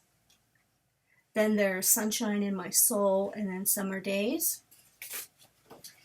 But I just chose to go with what I used originally for my project, Summer Memories. The sunshine, this was a sticker. So again, I just cut a 2-inch scallop out of this paper. You can see here it has the raindrops and it has all this yellow on it. It's called Fun in the Sun. Cut a 2-inch scallop, took the sticker, put some of the anti-static powder on the back to get rid of the sticky. I put a foam square and then just attached it to the stick. You can see I added some glue. I don't know if you see the glue there. Added some glue and instant popsicles, or instant lollipop. And then for this one, I tried to make the banner edge, but there wasn't a whole lot of space. I think you can see that that's a banner. Again, just glued it right to the back. And summer hair don't care. It's kind of where I am today. Glued that right in the center. I used my my Deco and Stub crocodile puncher thing, and I made it into like a little carnival ticket and glued the popsicles or the lollipop stick right on the back. Okay. All right, and then, so now you have all these and you're like, what, Amory, what am I supposed to do with all those? So what I did, and what I found was easiest, was I got some floral foam. If you can see that right there. Oh, before I get to that though, one thing from the earlier video, it's not a change, but I actually decided I thought the handle was a little bit too flimsy with just one piece of the lightweight chipboard, so I just cut down another 1-inch by 10.5 inch excuse me, piece of the lightweight chipboard and glued them together, and it's much more substantial. It doesn't feel flimsy. It felt a little bit too flimsy to me. And then the other thing I did was down here, you know how you have the opening like you have on this side? This opening right here. I just thought it was kind of weird that you could see the floral foam through there, so I just put a piece of 1.5 inch by 9 inch black cardstock. And I think you can see from that angle, I just glued it right in there so that when you look at the front, now you see this. And you don't see the green, floral foam. And as far as I'm aware, I don't buy a lot of floral foam, but my understanding, it only comes in this green color and white. So I thought it would be cute. I could actually put a couple like butterfly stickers or something there. I could just leave it. But anyway, so the floral foam that I have, I think I showed it in the previous video. Mine came with 3 pieces of floral foam, and they are 2 3/4 by 3 3/4 by 1 3/4. And there's 3 pieces. So I just took them, put them in here like this, and I was left with, what is that, about 1.5 inches? Yeah, about 1.5 inches left of space. So I just took it, you can see what I did there. Whoops. I am just going to glue that right back together. Don't know if it'll hold, but that's okay. And then, oh, that's going to be a nightmare. Just filled in that little bit of space. Warning though, that stuff, you touch it and it pulverizes. So what I'm going to end up doing is hot gluing this to the bottom here so that it doesn't move around. But, so if you don't have floral foam, that's okay. You should have some leftover lightweight chipboard. You can just take a piece, this is I guess 1 inch by the 9 inches, because your box is 9 inches wide. I added a piece of the construction strip to either side. You can actually put a couple of these in here. Actually, I'm doing that backwards. Am I doing that backwards? Yeah. So you can put one towards the back, you know, making sure not to go past this area right here. You could put one in here, and then you could put another one closer to the front, and then you can actually just hot glue or use art glitter glue your lollipop sticks right to that piece of chipboard. So yeah, it's super easy. I'm sure even if you don't have any leftover chipboard, a double piece of cardstock would work just as fine too. But I'm using the, I wish you could smell this, it smells nice and burny. I'm going to go ahead and just push this right into the bottom, hot glue that right into place. Do it with the next one. Yeah, as soon as this hot glue touches it, it just starts to melt. Okay. Ooh, that smells fantastic. Okay, and then just push it up right up against the edge. And this does not have to be fancy by any means. What did I do here? Let's see if we can figure this one out.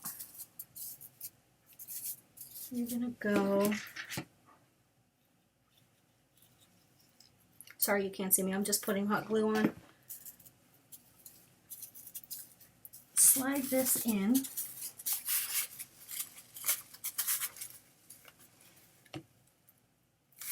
Okay. All right. So again, if you get that same floral foam, oh, I hate the texture of it. Okay, I'm just cleaning up. All right. Oh, and it stinks. So that's kind of where we are. And that doesn't look like it's lined up right.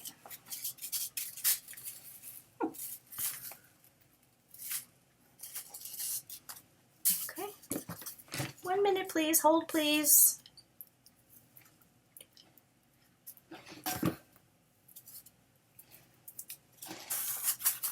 There we go. Ow! It's not the same height, but that's okay. All right, so, oh, one other thing that I did when I doubled the chipboard for the handle, I just went ahead and punched a hole right through it. Don't have to do that if you don't want to, but I thought it was super cute with some of the tags that were on the cut apart sheet. I just have them hanging off the side with some of the pretty ribbon. Okay. So now, so we have this. Let's bring our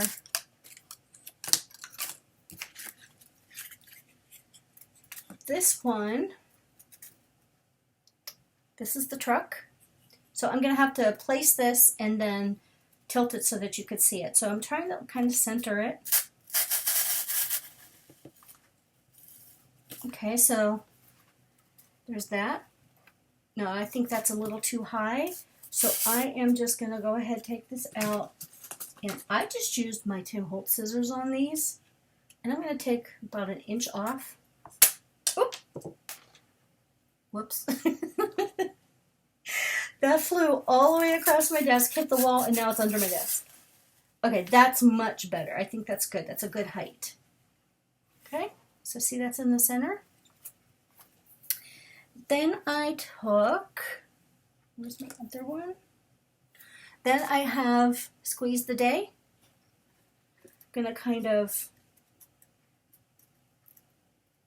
if this area where this floral foam is, so you can see this one's on the back third. I'm going to take this one and put this right in the middle of this block. But again, it's too tall. So I'm going to take a little more than an inch off of this one. So that you can kind of score it with your scissors and then break it. Breaks beautifully. And then scooch that in. One thing that you can also do, if you'd like, is put some hot glue on the bottom of the stick, of your lollipop stick, and that will help hold it in place. But as you can see, these are holding pretty well. You know, I just pushed them in. All right, next would be Good Vibes. So I'm going to do the same. Cut a little more, score it with my scissors, and then just snap it off. And then I'm going to kind of bring this one, probably line it up with the one on the right, on my right. How cute is that? I know, I'm a child. I get so excited. All right, so the next one I did was the Sunshine, right? And I put that back in this corner. Yeah,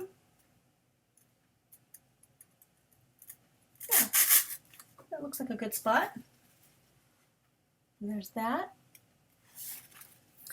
All right, Summer Hair Don't Care was back. Oh my goodness, I'm so sorry for my phone. I will shut it off in a minute. Summer Hair Don't Care. So you get the idea what I'm doing here. The next one would be my Summer Memories. So this one is going to go, I'm going to cut off probably, this is, I'm cutting off 2 inches. So I scored it with my scissors. It breaks right off because these are actually, these lollipop sticks are actually, you know, tightly woven paper, I think. That's what it feels like to me. I'm going to bring it down here. Actually, it might be a little too...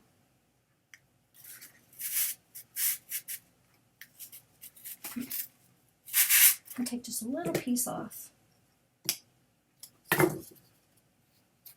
Maybe 2.5 if you want to do the same as I am. There we go. I just didn't want it to cover up the Squeeze the Day. Okay. And I think that's all I have for those. So, as I said, you can, let's move that one out of the way. See what I did here is I took a sticker from the sticker sheet and I made a lollipop, ice cream lollipop. Then I also took two lollipop sticks and I just attached this cute little banner that's on the sticker sheet, right? And then, well, let's build the front of it together. I will show you what I did. Okay, lay this one on its side. Okay, so for the sticker, here's your sticker sheet.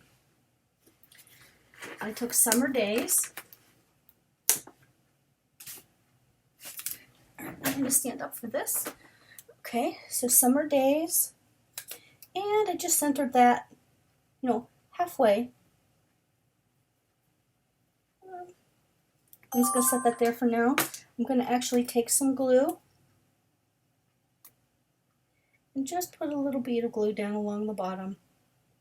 just to help hold it. Okay. That's straight. That looks straight to me.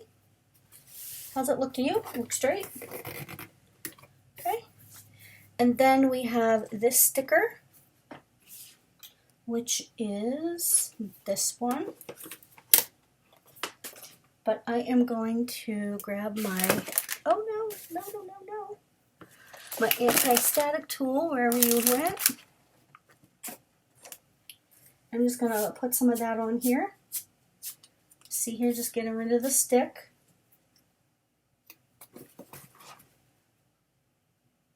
And I think I put it, on the,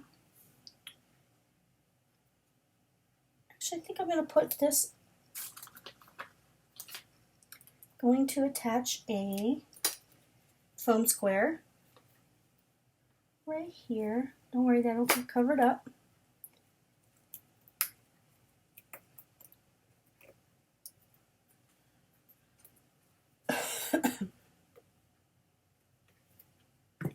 Right.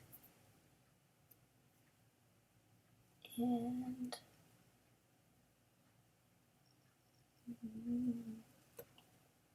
oh, no.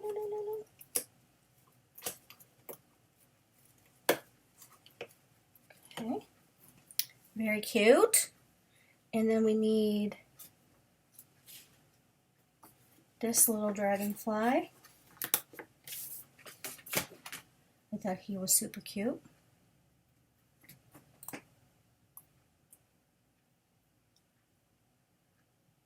I need a foam square for him. Smaller one. So I'll use a little circular one.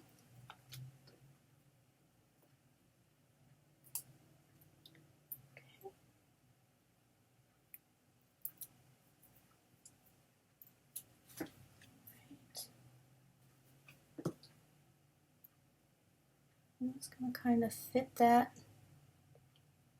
right inside there. I mean, I don't know if dragonflies land on flowers, but mine do. Okay, and then next, it looks like I cut, well, let me do this one. Then I took this little banner right here. I'm going to add some glue.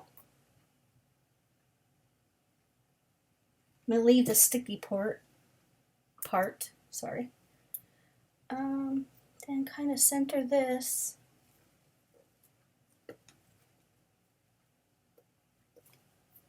Kind of like that. Oops. Okay, and then I took, where did I get that sticker from? I don't know, but let's take another 2-inch punch from this Fun in the Sun. I'm going to cut myself a 2-inch scallop. If I can find my scallop punch. Okay. Let's do a 2-inch scallop.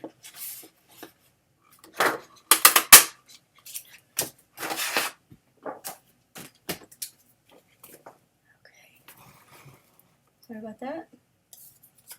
I'm going to add a foam square. Put a little bit of glue. Add that right here.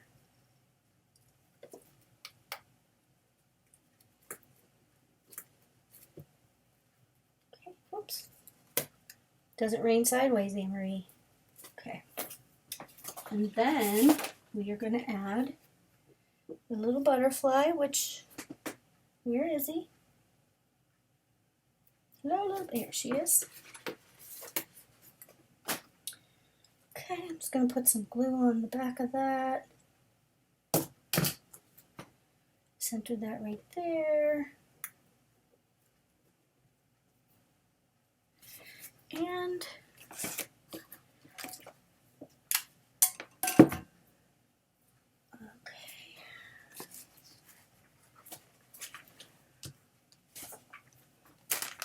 let's So again, in your retreat box, you should have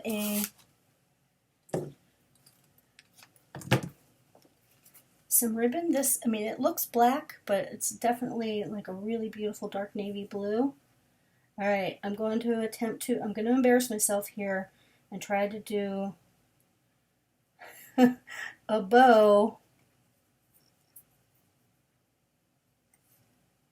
All right, so I make the bunny ears. I go right over left. And then all heck breaks loose. Right over left. Come on.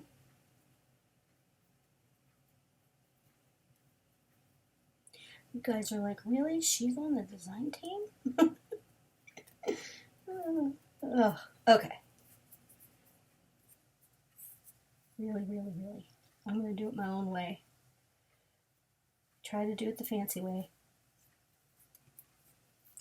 And I fail. I know Tammy Merrill. She does crazy beautiful bows. Whips them out 5 seconds. You'd think I'd learn a thing or two. Ugh.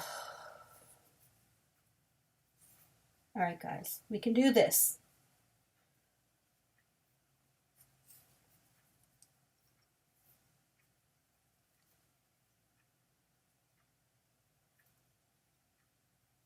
Uh-oh. Uh-oh.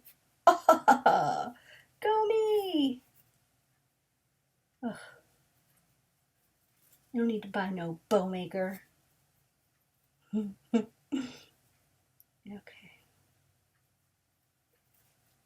There we go. Oh, good gravy. I'm going to trim this before I ruin it. Okay. Just clip that off. That looks good enough. I'm going to do a little dab of hot glue right there. Stick my bow in there. And let's see. Grab a little white schmutz. Oh no, that's too much. Oh no, I just ruined it. Oh no.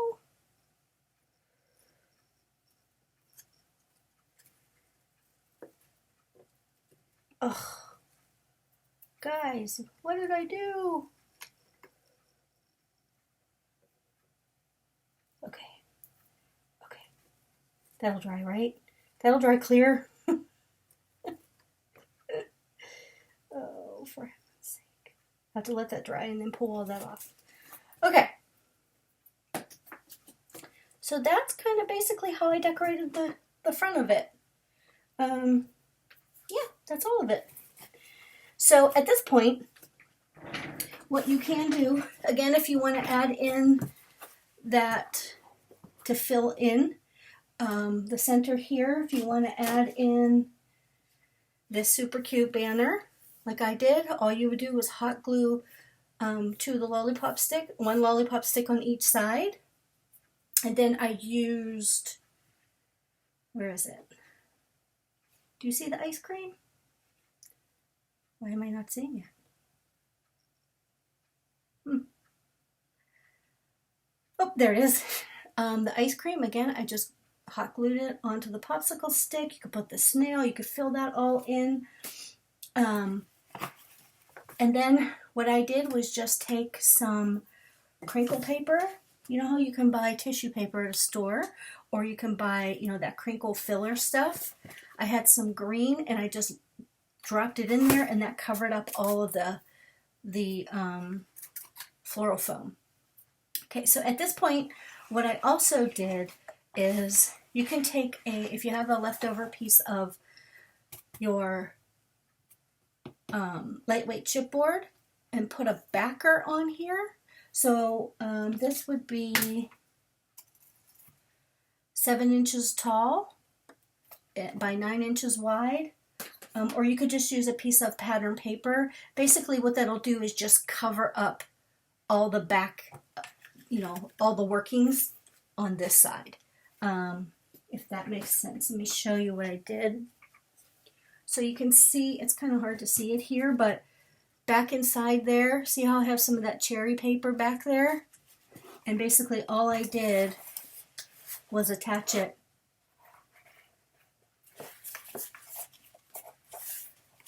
to a piece of this paper, and I cut like a 3-inch rectangle for the handle, which you don't really even have to do the handle, but yeah, so it kind of just cleans it up, you know, so you don't see all the sticks and all the other junk in the front.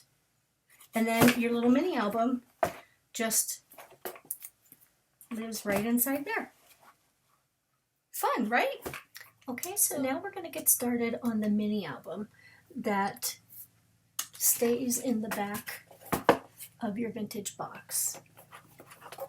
So this little mini album I've showed you in the beginning is 4.5 inches tall by 6.5 inches wide with a 2-inch spine, and it's very simple, comes together really quickly. It has 4 base pages. They're about 4.25 by 6.25. There is a pretty large pocket on the inside front cover, and the inside back cover there is a 5 flap waterfall. So it's very, very simple. I'm going to move this out of the way. You could make this larger because, again, your box here is 9 inches wide, so you can make it even bigger if you wanted to, and you could make it taller. Let me scoot that out of the way. All right, so you're going to want to take out, if you don't have it out already, your Country Craft Creations July Neighborhood Virtual Retreat booklet that has the pictures of all the beautiful, I mean, look at some of these projects. That's the one we're making right here. These ones, look at the truck. Oh, love it. The lantern. I can't wait to make this banner. And then there's this swimming pool from Nicole Lynn. I am beyond excited. I'm beyond excited for all of them. And look at that one from Jennifer Palmer. Oh my goodness, right? Isn't it gorgeous? So anyway, so you want to take that out. Towards the back is my project. The vintage toolbox. The first page just tells you the supplies and the additional tools you may need. We've already done the vintage box. We put it together already, so there's your cutting guide. And we've already done the rosettes and the lollipops that live in the front of the box. So if you flip over one more page, here's the cutting guide for the mini album. And the cutting guide gives you along the left, it tells you what you're cutting out. For instance, the covers, the spine, the wrap for the covers, the wrap for the spine, etc., etc., etc. Then over here on the right, it actually tells you how many and what you need to cut. So for the cover, you need 2 pieces of lightweight chipboard that are cut at 4.5 by 6.5. Then the spine, 1 piece of lightweight chipboard that's 2 by 4.5. Again, the lightweight chipboard should have came in your virtual retreat box, but if you'd like to use heavyweight chip or medium weight chipboard, feel free. You know, it's up to you. But the lightweight works fine because it's a smaller album and it's not too involved. So let's get started. We are going to first wrap the covers. Let me scoot that out of the way. All right, so for the covers, see, this is it. This is all we need for this mini album. But we'll see how it goes. All right, so I've already pre-made 3 of the 4 pages, so this video won't be 8 hours long. So you're going to want to take a piece of your cardstock, 6.5, cut it 6.5 by 8.5, according to your cutting guide.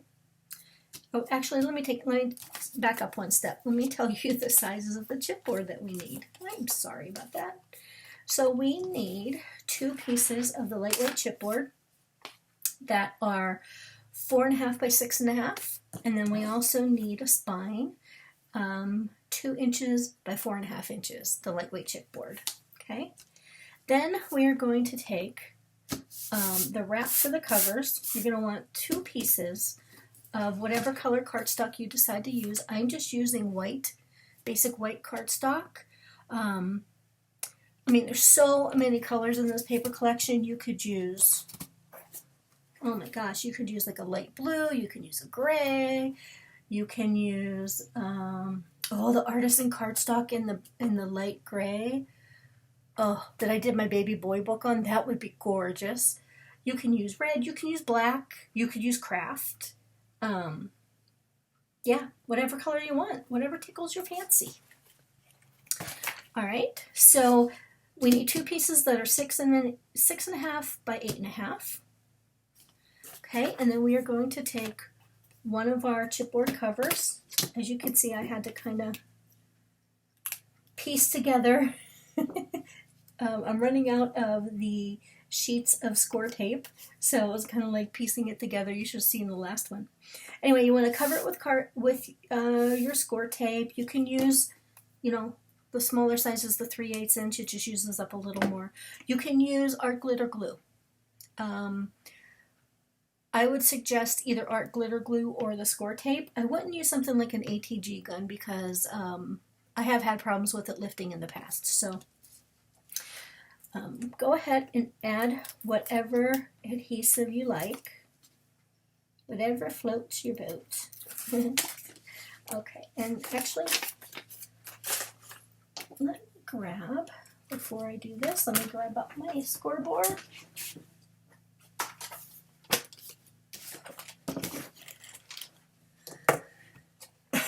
Excuse me.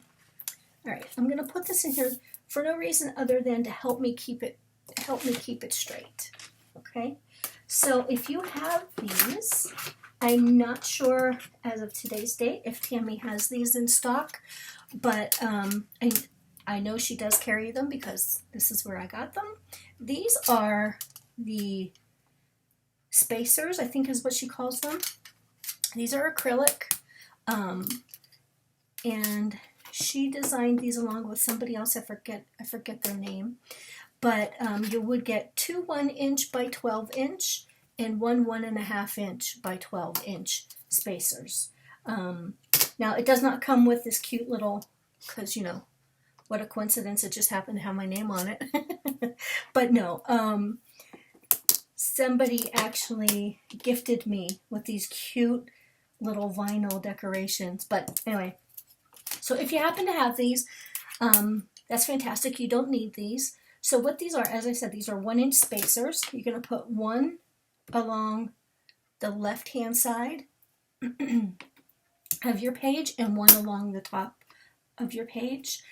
You can actually cut a piece of scrap chipboard down to 1 inch by 12 inches, and it works. And I believe that's the story of how these, how these came to be. Tammy was using, Tammy from Country Craft Creations was using strips of chipboard to help keep everything lined up properly.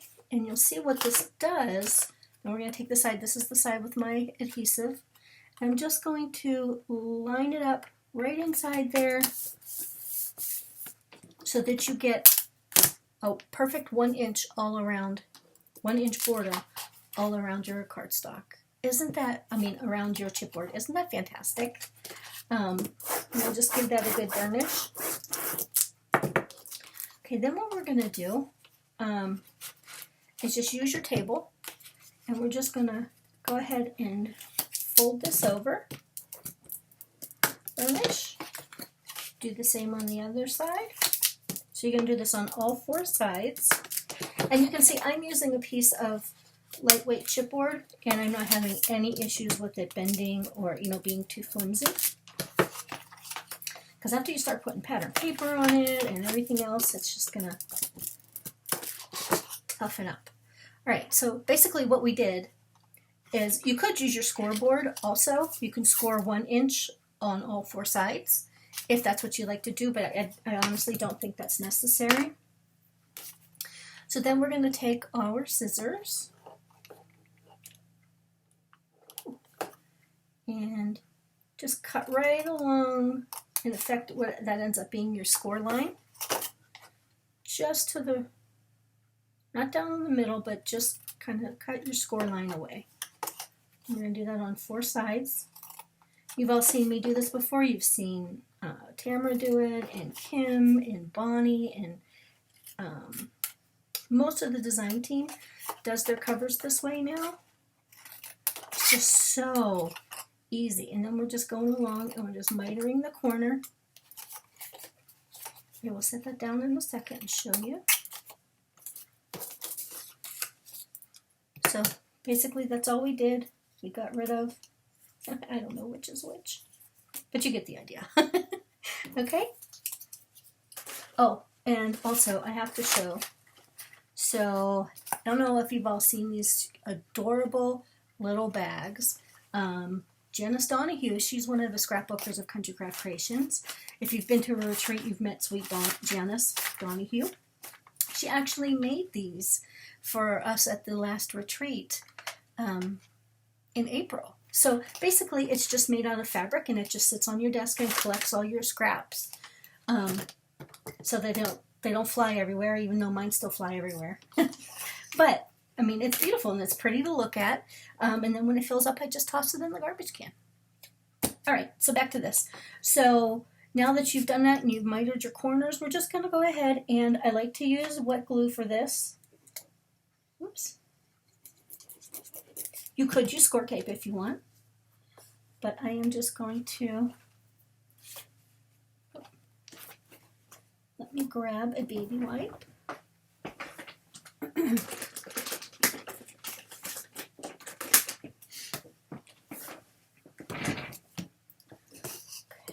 just give that a burnish.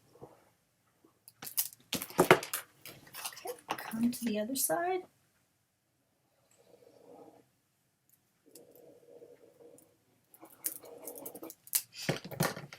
Do the same. Okay.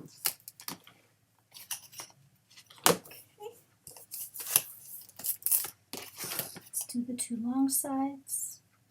Oh, dang it. Oh, no. Whew. I was thinking I did something wrong. Oh, panicked. Okay.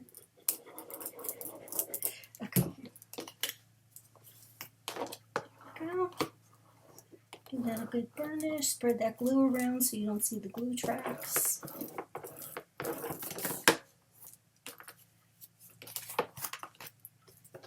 Let's do that one more time.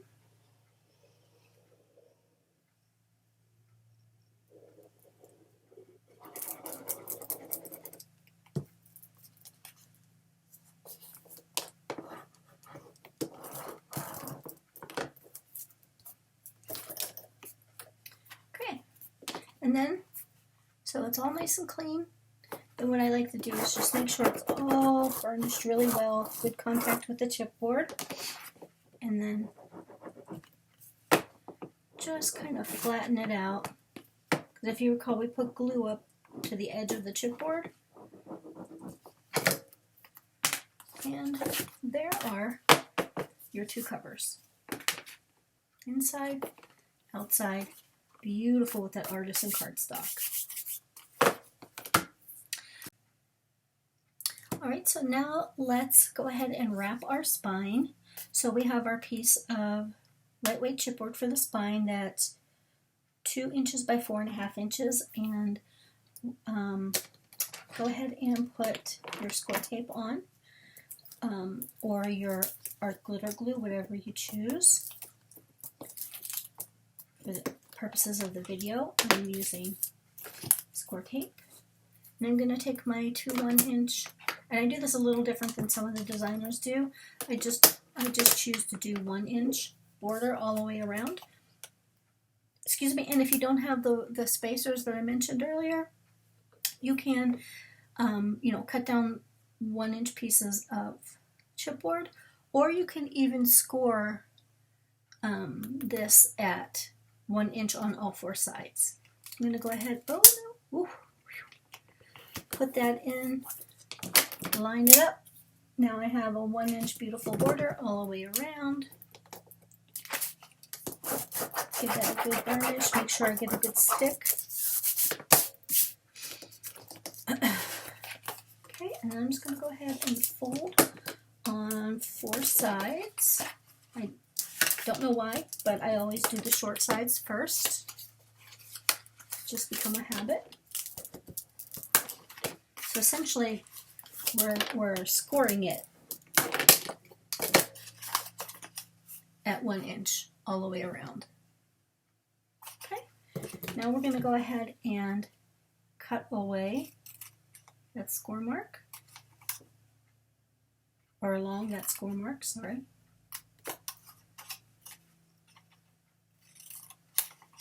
Right up to the chipboard. So that's what we did there. Now you should have 2 squares and then a rectangle in the middle. And then what we're going to do is just going to go ahead and angle the corners, or the edges, the flaps, the tabs, whatever you want to call them. So you see what we've done, we've just cut them away. Do that again over here on all 4 sides.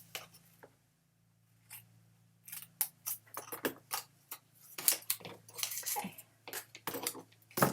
And what we're going to do, I'm just going to double check. I'm going to fold this back on itself just to make sure it helps the paper train the fibers of the paper, as they say. You don't have to do this, but I like to do this to see if I have any of the paper hanging over.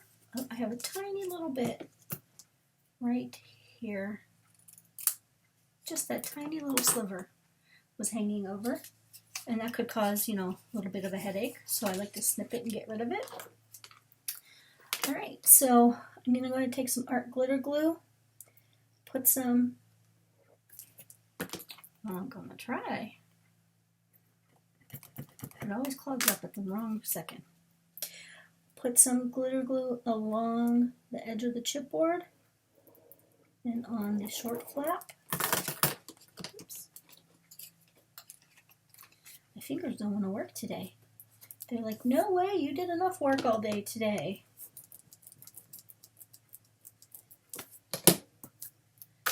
Okay. And let's do this end.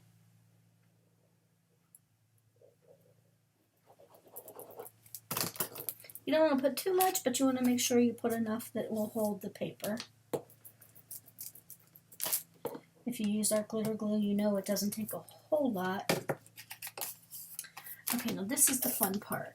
I'm going to go ahead and take some of my score tape. I know I just said I like to do wet glue, and I usually do. I'm going to put some score tape here, and you'll see. No, I just put it on the wrong side. Oh, good Lord. Let's pretend it didn't happen, okay? Let's turn it over. So you want this blank side down, okay? And we're just going to put some score tape along the outside, and I'll show you why in a minute. Oh, good Lord. Alright, just 2 strips. One on each side.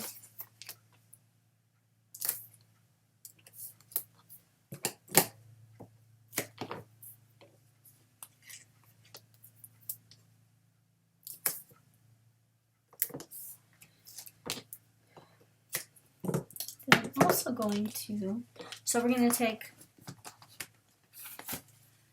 your front cover, or it can be your back cover, or however you like it. But then we're going to put it right up. We're going to line it up. I'm going to actually do this in my scoreboard. Just helps me keep it straight. Okay, and then what we're going to do is going to line it up really close. See, mine doesn't. Really close to that edge of that chipboard, but we don't want to go past it. Okay, we want to keep a little bit of space, but we don't want to go past it. So I'm going to put some wet glue right in through there. And you could do this entire thing with wet glue. You don't have to use the score tape. I don't know, I think I've just been brainwashed that I need the score tape. Okay, oh, sorry about my phone. Okay, and then let's just line that up. Leave a little bit of space. Just ignore that. That'll get covered with the pattern paper. Okay. Whoa. Oh my goodness, I got a lot of glue on here. Okay, let's do the other side.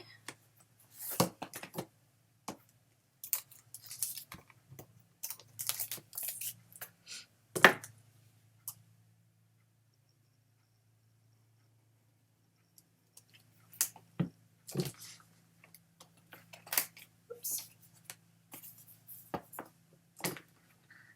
Okay.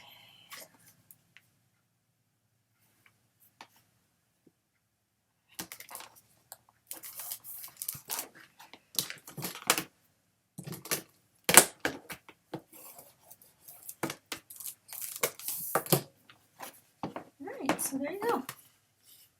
Okay, we are going to take a piece of pattern paper that is 4 3/8 by 4, and we're going to cover up the spine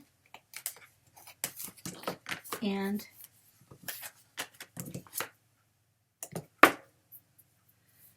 the edges of the chipboard. So again, you can use wet glue for this, but I am going to use score tape, and you don't need a ton. And I apologize if you can hear my neighbor mowing his lawn. It is 7 o'clock in the evening and he's out there mowing his lawn. Oh. Okay.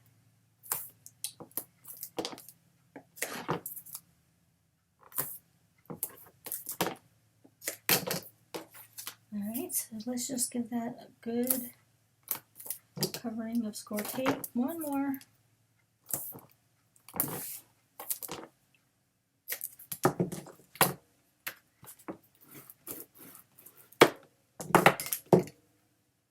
See, this is why I love the score tape sheets, because you don't have to go through all this baloney. Oh. Tammy, get me some score tape sheets, stat! Oh. Do you guys ever feel like that when you run out of your favorite supply? It's like, I don't know what to do. Okay, so we are going to take the 4, and what I'm doing here is just taking any score tape that was hanging over and just pushing it right back down. So it doesn't stick over. So this is the right side. I'm just going to center this. What I'm looking for is to have about a 1-inch overhang on either side of the spine. So I cut this at 4 inches. My spine is 2, so it might not be exact. It's close enough. Okay. So as you can see, it's a lot more firm now, obviously. So then all I like to do is take a bone folder that's Teflon. I wouldn't recommend using a pointy bone folder like this because that'll poke right through your paper. Just something with a blunt edge. You can even use a pen cap or the end of a pen. That would work. And basically we're just pushing that paper down into that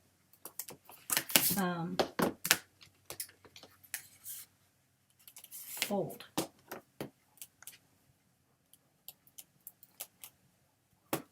Just training the paper, telling the book what we want it to do.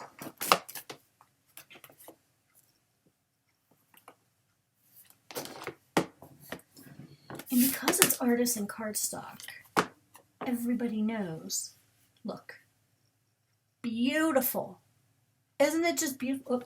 I think I'm going to need to actually just put a couple of clips. The glue's not quite dry yet on this end. So I will clip that just for a few minutes while we're prepping the next part. Okay, so next we are going to start on our pages. There's my piece of cardstock I lost. Ugh. Right? It's always in the last place you left. Okay, so we're going to start our base pages. Okay, and what you need for this is 4 pieces of whatever your base color cardstock is. In this case, I'm using white. 5 1/4 by 6 1/4, and you're going to want 4 of those. If you decide you want 5 pages, you would cut 5 of these. Okay. If you want more or less, I mean, I think you figured, you get the point. All right. So I went ahead and I made the other 3 off camera. So what we're going to do, so you need 4 pieces 5 1/4 by 6 1/4. You're also going to want 4 pieces of 4 1/4 by 6 1/4. All right, so you get out your scoreboard, and with the, wait, what does my cutting guide say? Oh yes, that is a correction to my cutting guide.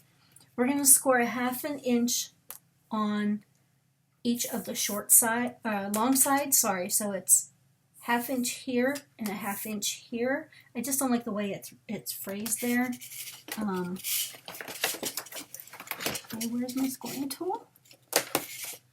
Alright, so let's put the 5 1/4 inch side into your scoreboard, and please ignore my gross, dirty scoreboard. This thing has been all over the country with me. Wow, it is really dirty.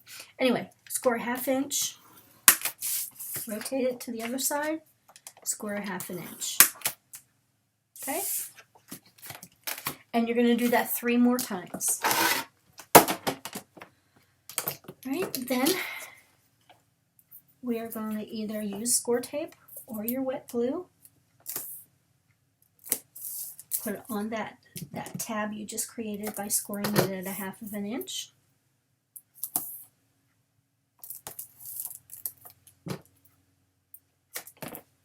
Okay, then I'm going to go ahead and just miter or tab my corners or angle them just to make it easier, because there's going to be a tag that lives in each one of these base pages, so it makes it easier to get it in and out. There's no interference.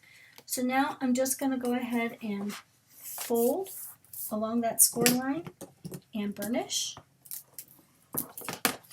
I'm going to do that one more time.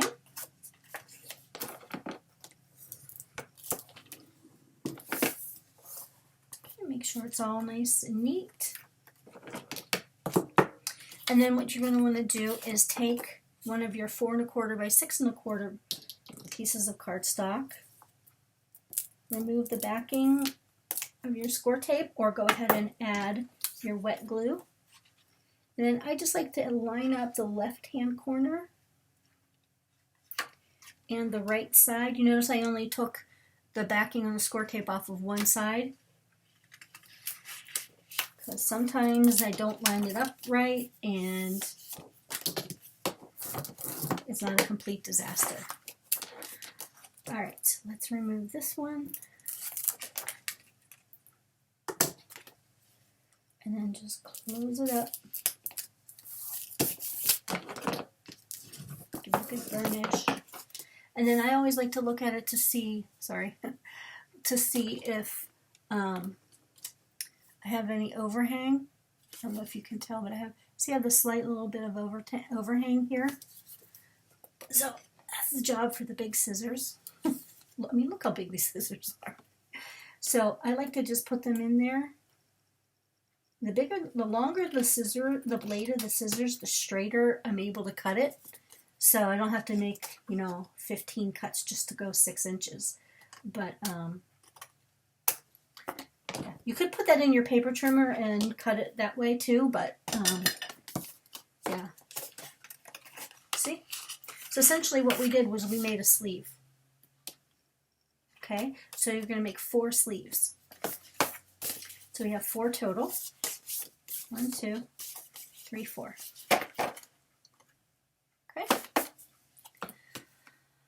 All right, so let's pull this back out and see if this glue is dry.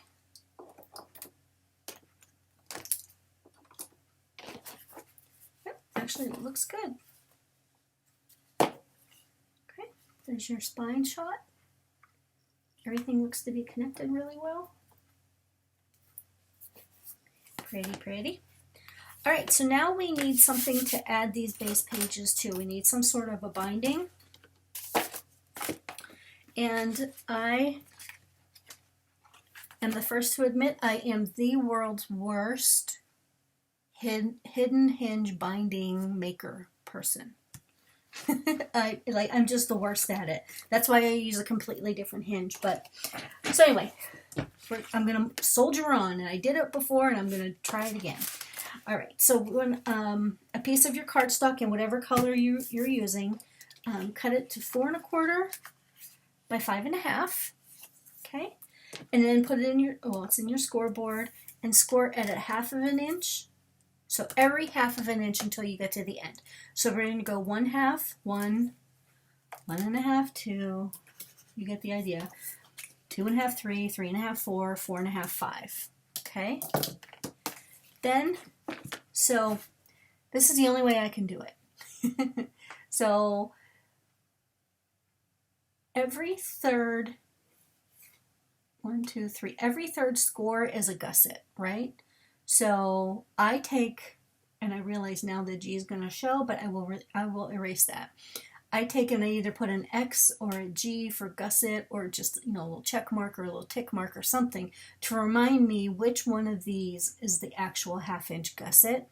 And the reason I do that is because I know I have to fold along that score line, right? And then kind of accordion fold the next one. So that's my first hinge, and that's my first gusset. Then I come back and I valley fold, then accordion fold, then valley fold. Now I have 2 fins, 2 hinges, and 2 gussets, right? So accordion fold or valley fold, that just means I'm going to fold towards me. Mountain fold means I'm going to fold away from me, and then towards me one more time, and try to keep this straight. Okay, so now I have 3 hinges. You have to fold one more time, fold towards me, and then away from me. Okay, so that's what that's going to look like. Right, so that's the front. That's going to be, in your book, that's all going to fit right here in this little 2-inch spine. Okay, but on the back, I went ahead and I put score tape on the first fin. So I'll call them hinges. Sorry, hinges 1, 3, 4, 6, 7, 9, and 10. Wait, 1, 2, 3, 4, 5, 6, 7, 8, 9, 10. Yeah. So the reason I do that is 1 and 2 make the first hinge. Number 3 is the gusset.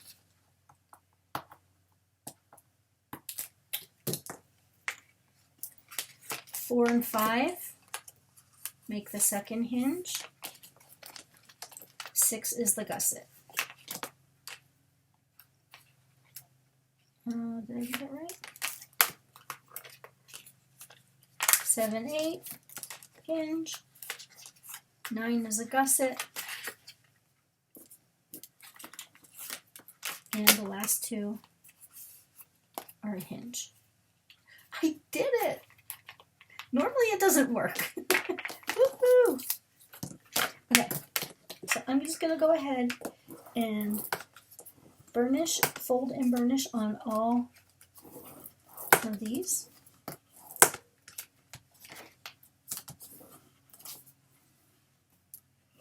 Make sure I get a good stick everywhere and a nice crease. And I'm going to bend them back the other way. Bring them forward.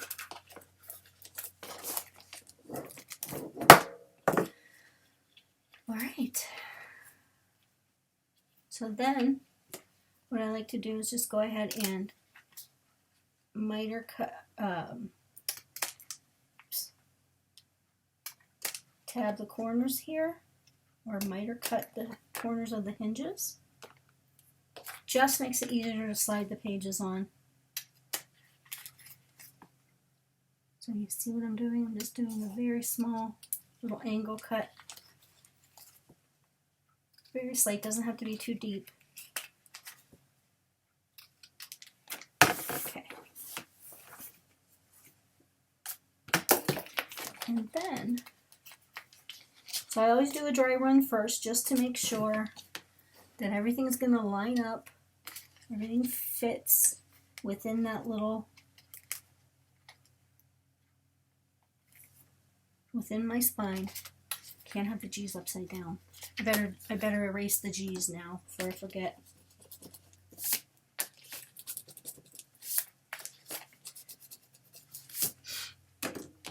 All right, here we go. We're going to go ahead and stick this down into our book.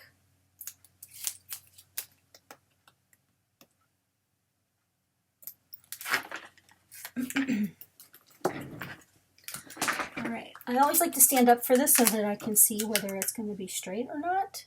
I hope you all can see this on the screen. So I'm just going to hold these closed just so I can get a good look. Center that as best as you can. Keep it as straight as you can. And then just say a little prayer and stick it down. And then I just go ahead, take my bone folder, just press like crazy on it, make sure it's all nice and stuck down.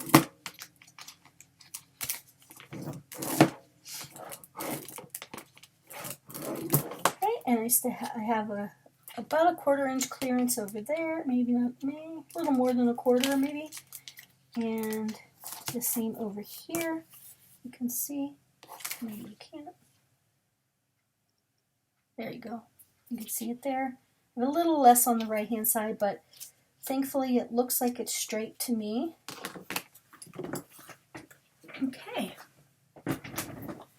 So now we have our hinge, we have our book, and we have our hinges. Wow, we're zooming right along here. So let's take our pages. So this is one thing that I always use wet glue on. Excuse me, is adding my pages to my book because it gives me that little bit of extra time. If you use score tape, I don't know, maybe everybody's just better than me. I panic when I have score tape. It makes me so anxious because I always think I'm gonna just mess it up. All right, so take one of your base page tubes or sleeves, whatever you want to call it, and we're just gonna go ahead and slide it right onto that hinge. Okay, and bring it up close as possible without going past the hinge, and get it as straight as you can. Then glue it down. You don't want to go past that score mark. So see how it lays nice and flat? Love it. All right, let's go to number 2. You know, I go to these retreats that Tammy has, the in-person retreats, and if you have never been, you really owe it to yourself to go. It's the best time. I've met some of the nicest friends. Some of my best friends are scrapbookers of Country Craft Creations. Love them. They know who they are. All right, let's just glue that down. So I watch people of all different skill levels. I mean, there are people that have been doing it longer than I have. Just, you know, just to watch the love that's poured into these books that they make, and it's just incredible. But what I love is watching everybody's style. Everybody has a different style, you know. It's just, I've learned so much from everybody. It's so fun. So my point is, these virtual retreats are fantastic, right? We all love us a good virtual retreat, but there's nothing that compares to an in-person retreat at Country Craft Creations. It's just, you'll never be the same. I know that sounds crazy, but it's true. We have so much fun. You come home and your face just hurts from laughing so much. Okay. Last one. I know you can't see what I'm doing here yet. All right, so again, get as close as you can to the score mark without covering it over. And that's because you do not want any interference with your pages. All right, so there, we have our pages in. Isn't that cool? That's so fun. Okay, now let's go ahead. So you've gotten this far. You can go ahead if you'd like and put your pattern paper on the outside. I don't do it just quite yet. I like to have the rest of it built, but I mean, you can go ahead and do that, of course. In your cutting guide. Now, you do not have to use the same pattern papers I do. You're welcome to, of course.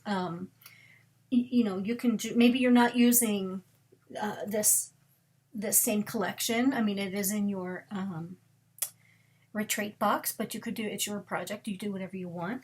I do tell you, like for my front and back cover, I use the paper, you know, down at the bottom. It's called Squeeze the Day, and I tell you what the size, the number that you need, and the dimensions to cut. So I'm not going to go through that with you. I think it's pretty self-explanatory, but I've also given you color pictures of each page, front and back, if you want to, in fact, make yours like mine. But again, you don't have to. So, but what I do want to do is walk you through putting the pocket on the inside front cover. Okay, so you want to take a piece of your color cardstock, cut it to 3 by 7 3/8. Okay, then we are going to put it in our scoreboard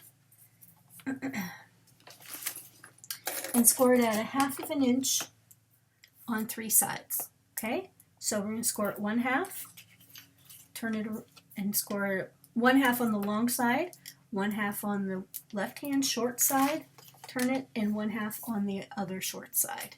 Okay, so you have 1/2 inch on 3 sides. And then what we're going to do is we're going to cut out, you'll see when you score on 3 sides, you'll see how that gives you that little square right there where the 2 lines intersect. We're just going to go ahead and scoot that light out of the way. There we go. We're going to go ahead and, now you can either decide to cut the block, cut the square out. I'm just going to go ahead and angle cut. See what I did? Just cutting away that square, and I'm also angling the tabs. All right. Then I'm also going to miter this corner and miter that corner. And I prepared ahead of time. I went ahead and put my score tape on. Oh, this light is making me insane. Okay, so now we're going to fold along that score line and give it a really good burnish. So do the same on these other two sides. So you see that right there? See that little piece right there? It's the bane of my existence. I always have that every time I make a pocket. And I know it has to do with when I miter my edges, but I can never get it to work right. Okay, so this is what I like to do when I make a pocket. I like to fold up the bottom and then fold in the two sides so that there's no, I don't know if you could see that inside there, there's no interference at all. I don't know if that makes any sense. It does to me. Plus it makes it so much easier to work with, to actually pick up and move around and place it. So, and essentially all you want to do is just, again, what I like to do is line up my book in my scoreboard, line up my bottom left corner, and then the bottom, and then the right. Now I made it just about 1/8 of an inch shorter, just so we wouldn't have any issues with it hanging over the edge. So there you go. And again, I did not put pattern paper here because when you make your pocket, I'm sure you'll go ahead and put some pattern paper in there. Why waste extra cardstock? So, for instance, when I did this one, you can't tell, but I only cut a piece of cardstock that's about that wide. A good rule of thumb is I typically, however wide this area is, I go 1/2 inch longer so that 1/2 of an inch is hiding underneath the pocket. So it just looks a little cleaner. Oh, you can actually see on that one. Can you see there where the ladybugs stop? Inside there? I mean, but who's really going to go ahead and do that? Probably me. But, yeah. So then I just put my little tags back in. Okay. So that's fun. And then the next part I want to share with you is how to do the waterfall over here. You're probably all pros at this because we've all been doing these in Country Craft Creations for quite a while. But maybe you're new here, and if you are, welcome. We're glad to have you. Pull up a chair. We're going to be friends in no time. So we're going to go ahead and make this super sweet little waterfall. These are the 3x4 cut-aparts. I used 5 of them. Love this one. Just chilling and grilling. That's going to be us here in the United States this weekend. Just chilling and grilling. How pretty is that one? And then I left these blank. Oh, I actually meant to put, I'll show you that in a minute. So then this is one of the pieces of pattern paper. And then I just used a ribbon closure. Not ribbon, sorry, it's seam binding. This should be in your kit. Look how beautiful this red color is. I'm not even sure what the actual color is, but it's just so pretty. And I'm not really a red person. You know, I have red highlights in my hair, so I can't really wear red. Anyway, it's just pretty, pretty, pretty. All right, so let's get started. What I like to do is I like to make a base for my waterfall. Makes it so much easier. So I call it the waterfall base. I'm going to cut it down to 4 1/4 by 6 1/4. So you need one of those. And then we have 5 pages or 5 flaps on our waterfall. Okay? Where's the one I wrote? So we want 5 of these pieces of cardstock that are 3 3/4 by 4 1/4. Okay? And then what we're going to do, we're going to put it in our scoreboard at the 3 3/4 inch side in the top right. We're going to score at 1/2 of an inch on each one of these. So you're going to do this 5 times. Okay? So I've already gone ahead and done that. Sorry. And then we're just going to fold along those score lines. and give it a good burnish. Give it a nice crease.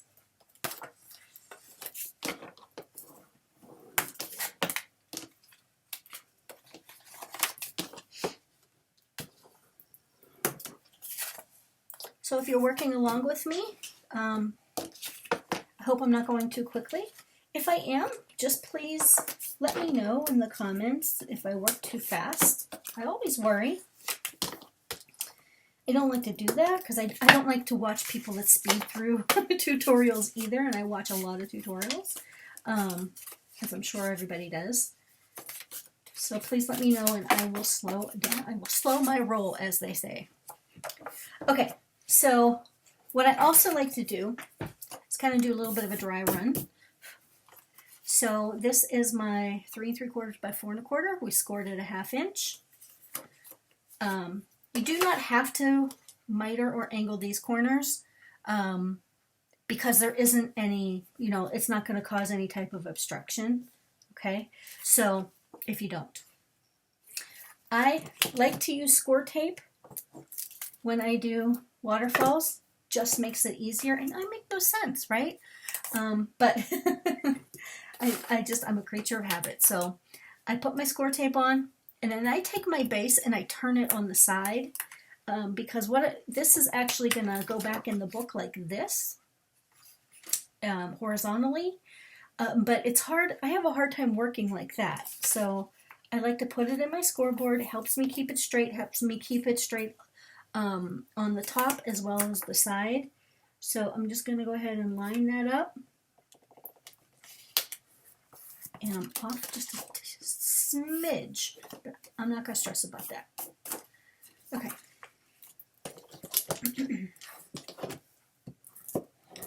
Give it a good burnish, open it up, okay, and move to the next one. This really helps reduce the anxiety of working on a waterfall for me. Okay, so then you can see, maybe you can't see because of this dumb light, there is the flap from the prior one. So I just take the fold of the next waterfall flap and bump it right up against that. Just line it straight up and lay it down. You can see sometimes it gets off. It's not quite perfect. You just recrease it. It will do whatever you tell it to do. Okay. Next one.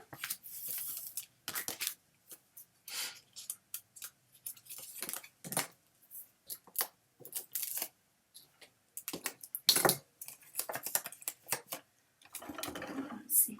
Is this better? That's better. Okay. Perfect.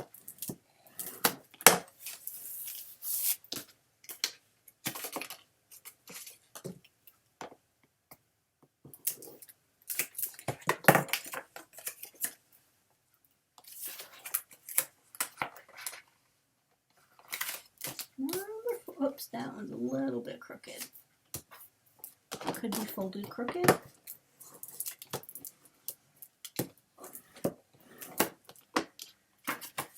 Okay, and the last one.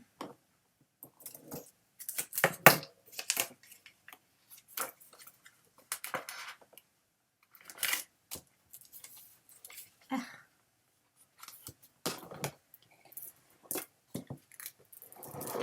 right. So there we have our five waterfall flaps. One thing that I did neglect to do,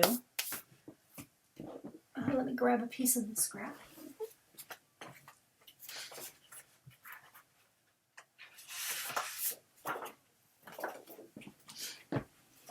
How cute is this?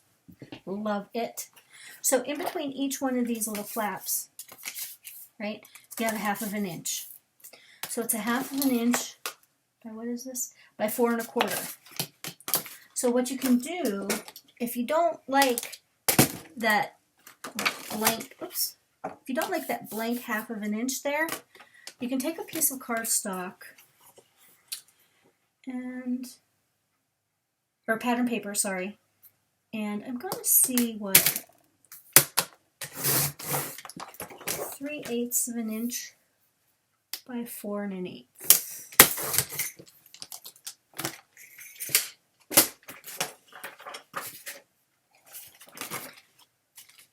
And then you can just, oh, I cut that very, very crooked. Holy cow, is that crooked. Anyway, you get the idea. So then that actually, let me fix that. That is embarrassing. Oh, good gravy. Wow. There we go. So then you can just put some adhesive on the back and you just put that in there. You can, you can use the same one, same pattern for all of them. It's just like, it just gives it a really sweet finishing touch. You could use some of the wood grain, like the wood grain we used here, if you have any of that left over. Like I said, typically I would do that. I must have just forgot. Let's see, I'll show you what that looks like.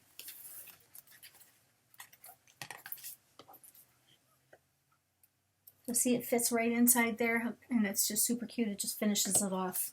I think I will go back in and do that. All right, so now our waterfall is almost finished. Okay, so next what we want to do is put it in our book. Sorry, I dropped a bag on the floor. We want to put it in our book. Again, you can use wet glue or, oh goodness, I forgot to put the pin back in my glue. Now it's solid shut. Oh, good gravy. All right, so I'm going to go ahead and cover the back with my score tape.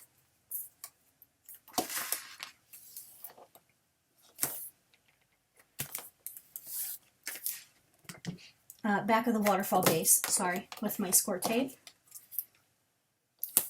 And I like to do this because it's going to kind of take a beating with people flipping through it, and I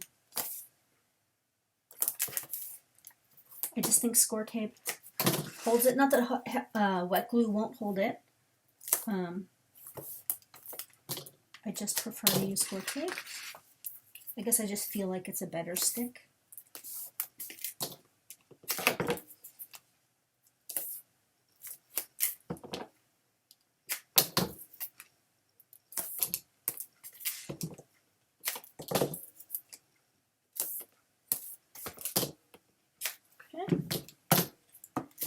If you're going to use score tape again, just make sure to give it a really, very good burnish.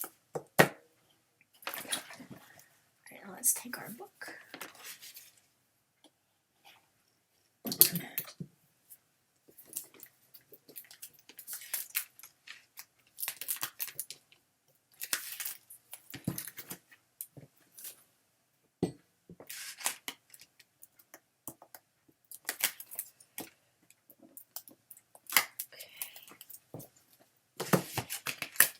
Alright, again, I like to stand up for this. Oh. And I am going to make sure it's right side up. Again, being aware of where the edge, where the joint is, where your chipboard meets your spine. You're probably better off to just center this, which is what I think I will do.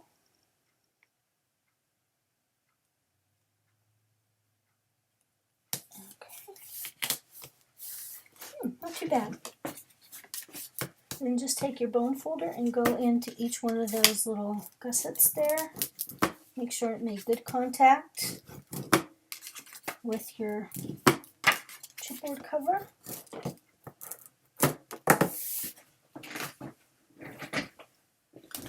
Okay, isn't that awesome? So easy, so easy.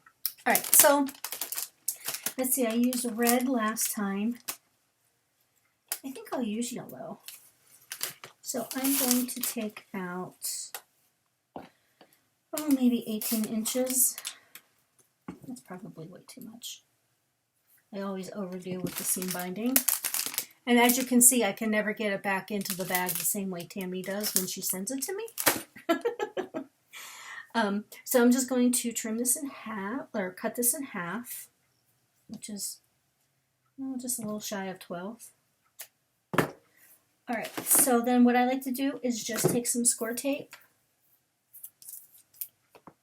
put it on one end. I don't know, maybe an inch, maybe. Oops.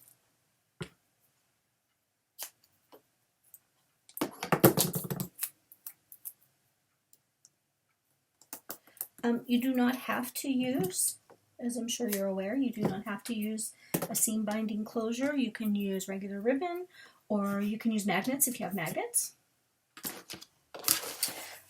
What I like to do is find the center here. If this is 4 1/4, oh, you know what? I'm just gonna eyeball it.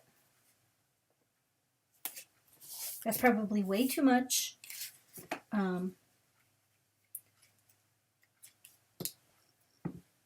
But that's okay. And then I'm going to take this one, put it inside on the bottom here, trying to line that up. That's all going to get covered with pattern paper right there. And then that's going to get covered with your 3x4 cut apart or pattern paper, if that's what you want to do. And then just tie it up. Such a happy, happy color. I love yellow. And this one goes so well with this paper. So sunshiny. See, that's a little bit too long. I like to leave a little extra. My seam binding, because once you put pictures and stuff in, see that needs to be tighter. When you put pictures in, it's going to expand a little bit, so I don't want to make this too tight. Or the ribbon too short and make it too tight. But that is definitely too long right there. Oops. Okay. All right, there is our book. How awesome is that? Done. Well, not done. It still needs decorated, but yeah. So it came together super quickly. Let's see, I don't know, maybe 40 minutes? Just, maybe a little longer than that. But anyway, so that is my project for the Country Craft Creations July Neighborhood Retreat. July Neighborhood Virtual Retreat. I hope you're having a blast.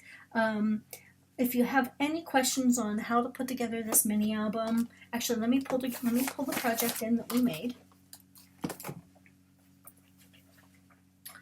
So we already made this. It's a little close. I should probably zoom out for you. But we made this part. I have not yet put, you can see my, down through here, you can see the floral foam, see the green? Yeah, I haven't put the tissue in there yet. So here's the part where the mini album goes, right inside there.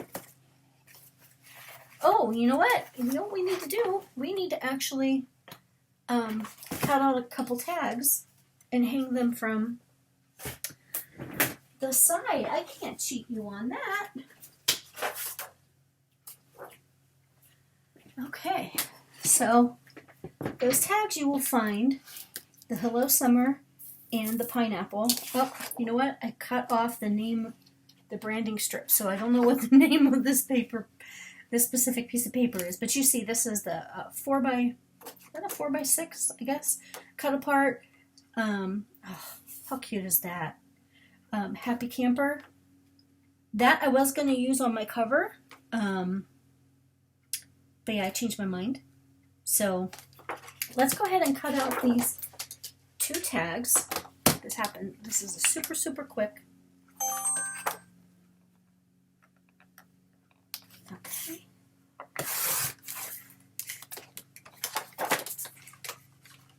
I'll just cut those with scissors straight along the bottom.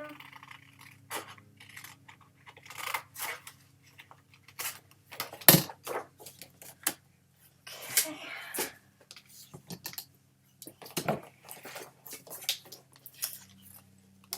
Cut them apart.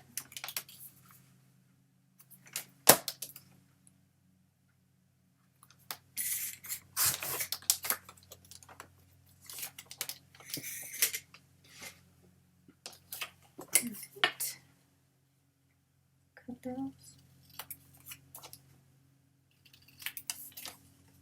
Let's cut that one.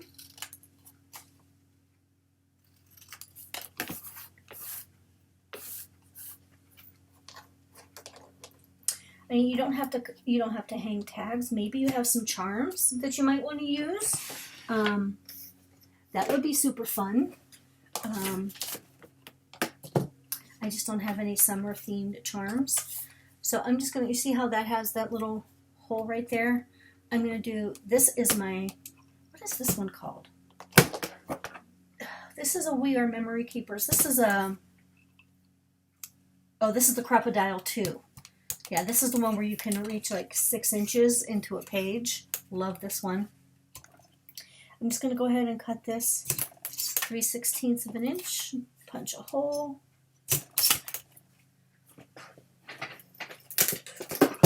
I've had that thing for 10 years. It's awesome.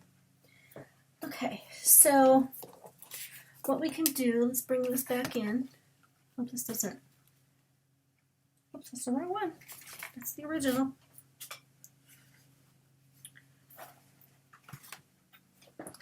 Alright, I'm just going to go ahead and stand that right there for a minute. Okay. Good gravy. Okay.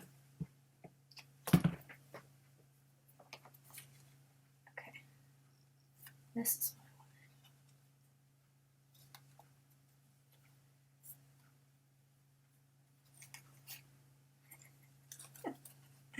I wanted. Oh, funny thought just went through my head. I am a professional.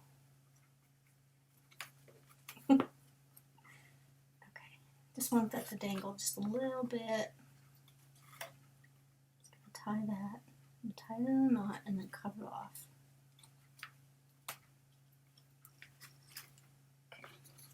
Okay. Actually, I might leave it hang for now. Let's see. Alright, so we have our 2, right? Okay, we have our 2 tags, and then we have these 3 gorgeous pieces of ribbon, seam binding. Okay, so let's just try. This is a recipe for disaster. But we're going to give it a shot. Give it the old college try, right? Okay. So it goes right over left.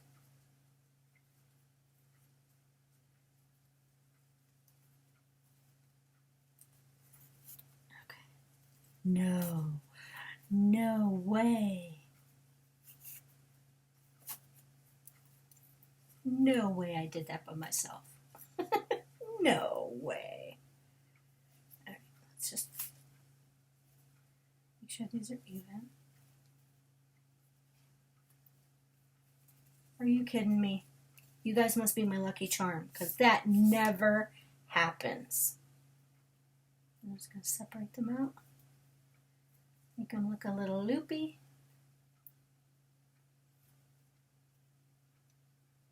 So I'm going to go that way.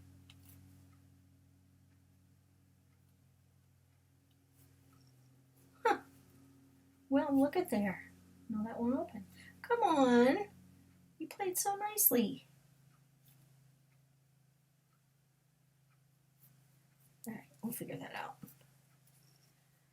But then you just glue that right there. I wish I had my hot glue gun plugged in, but I don't.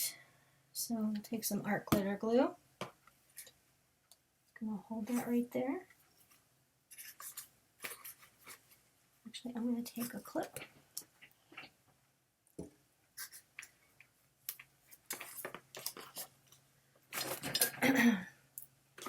Now you guys can't really see what I'm doing, but hack that off. So once that glue dries, you will have 2 tags with a gorgeous bow on top, dangling from the side. And you know, that is our project done. Look forward to seeing you again next time.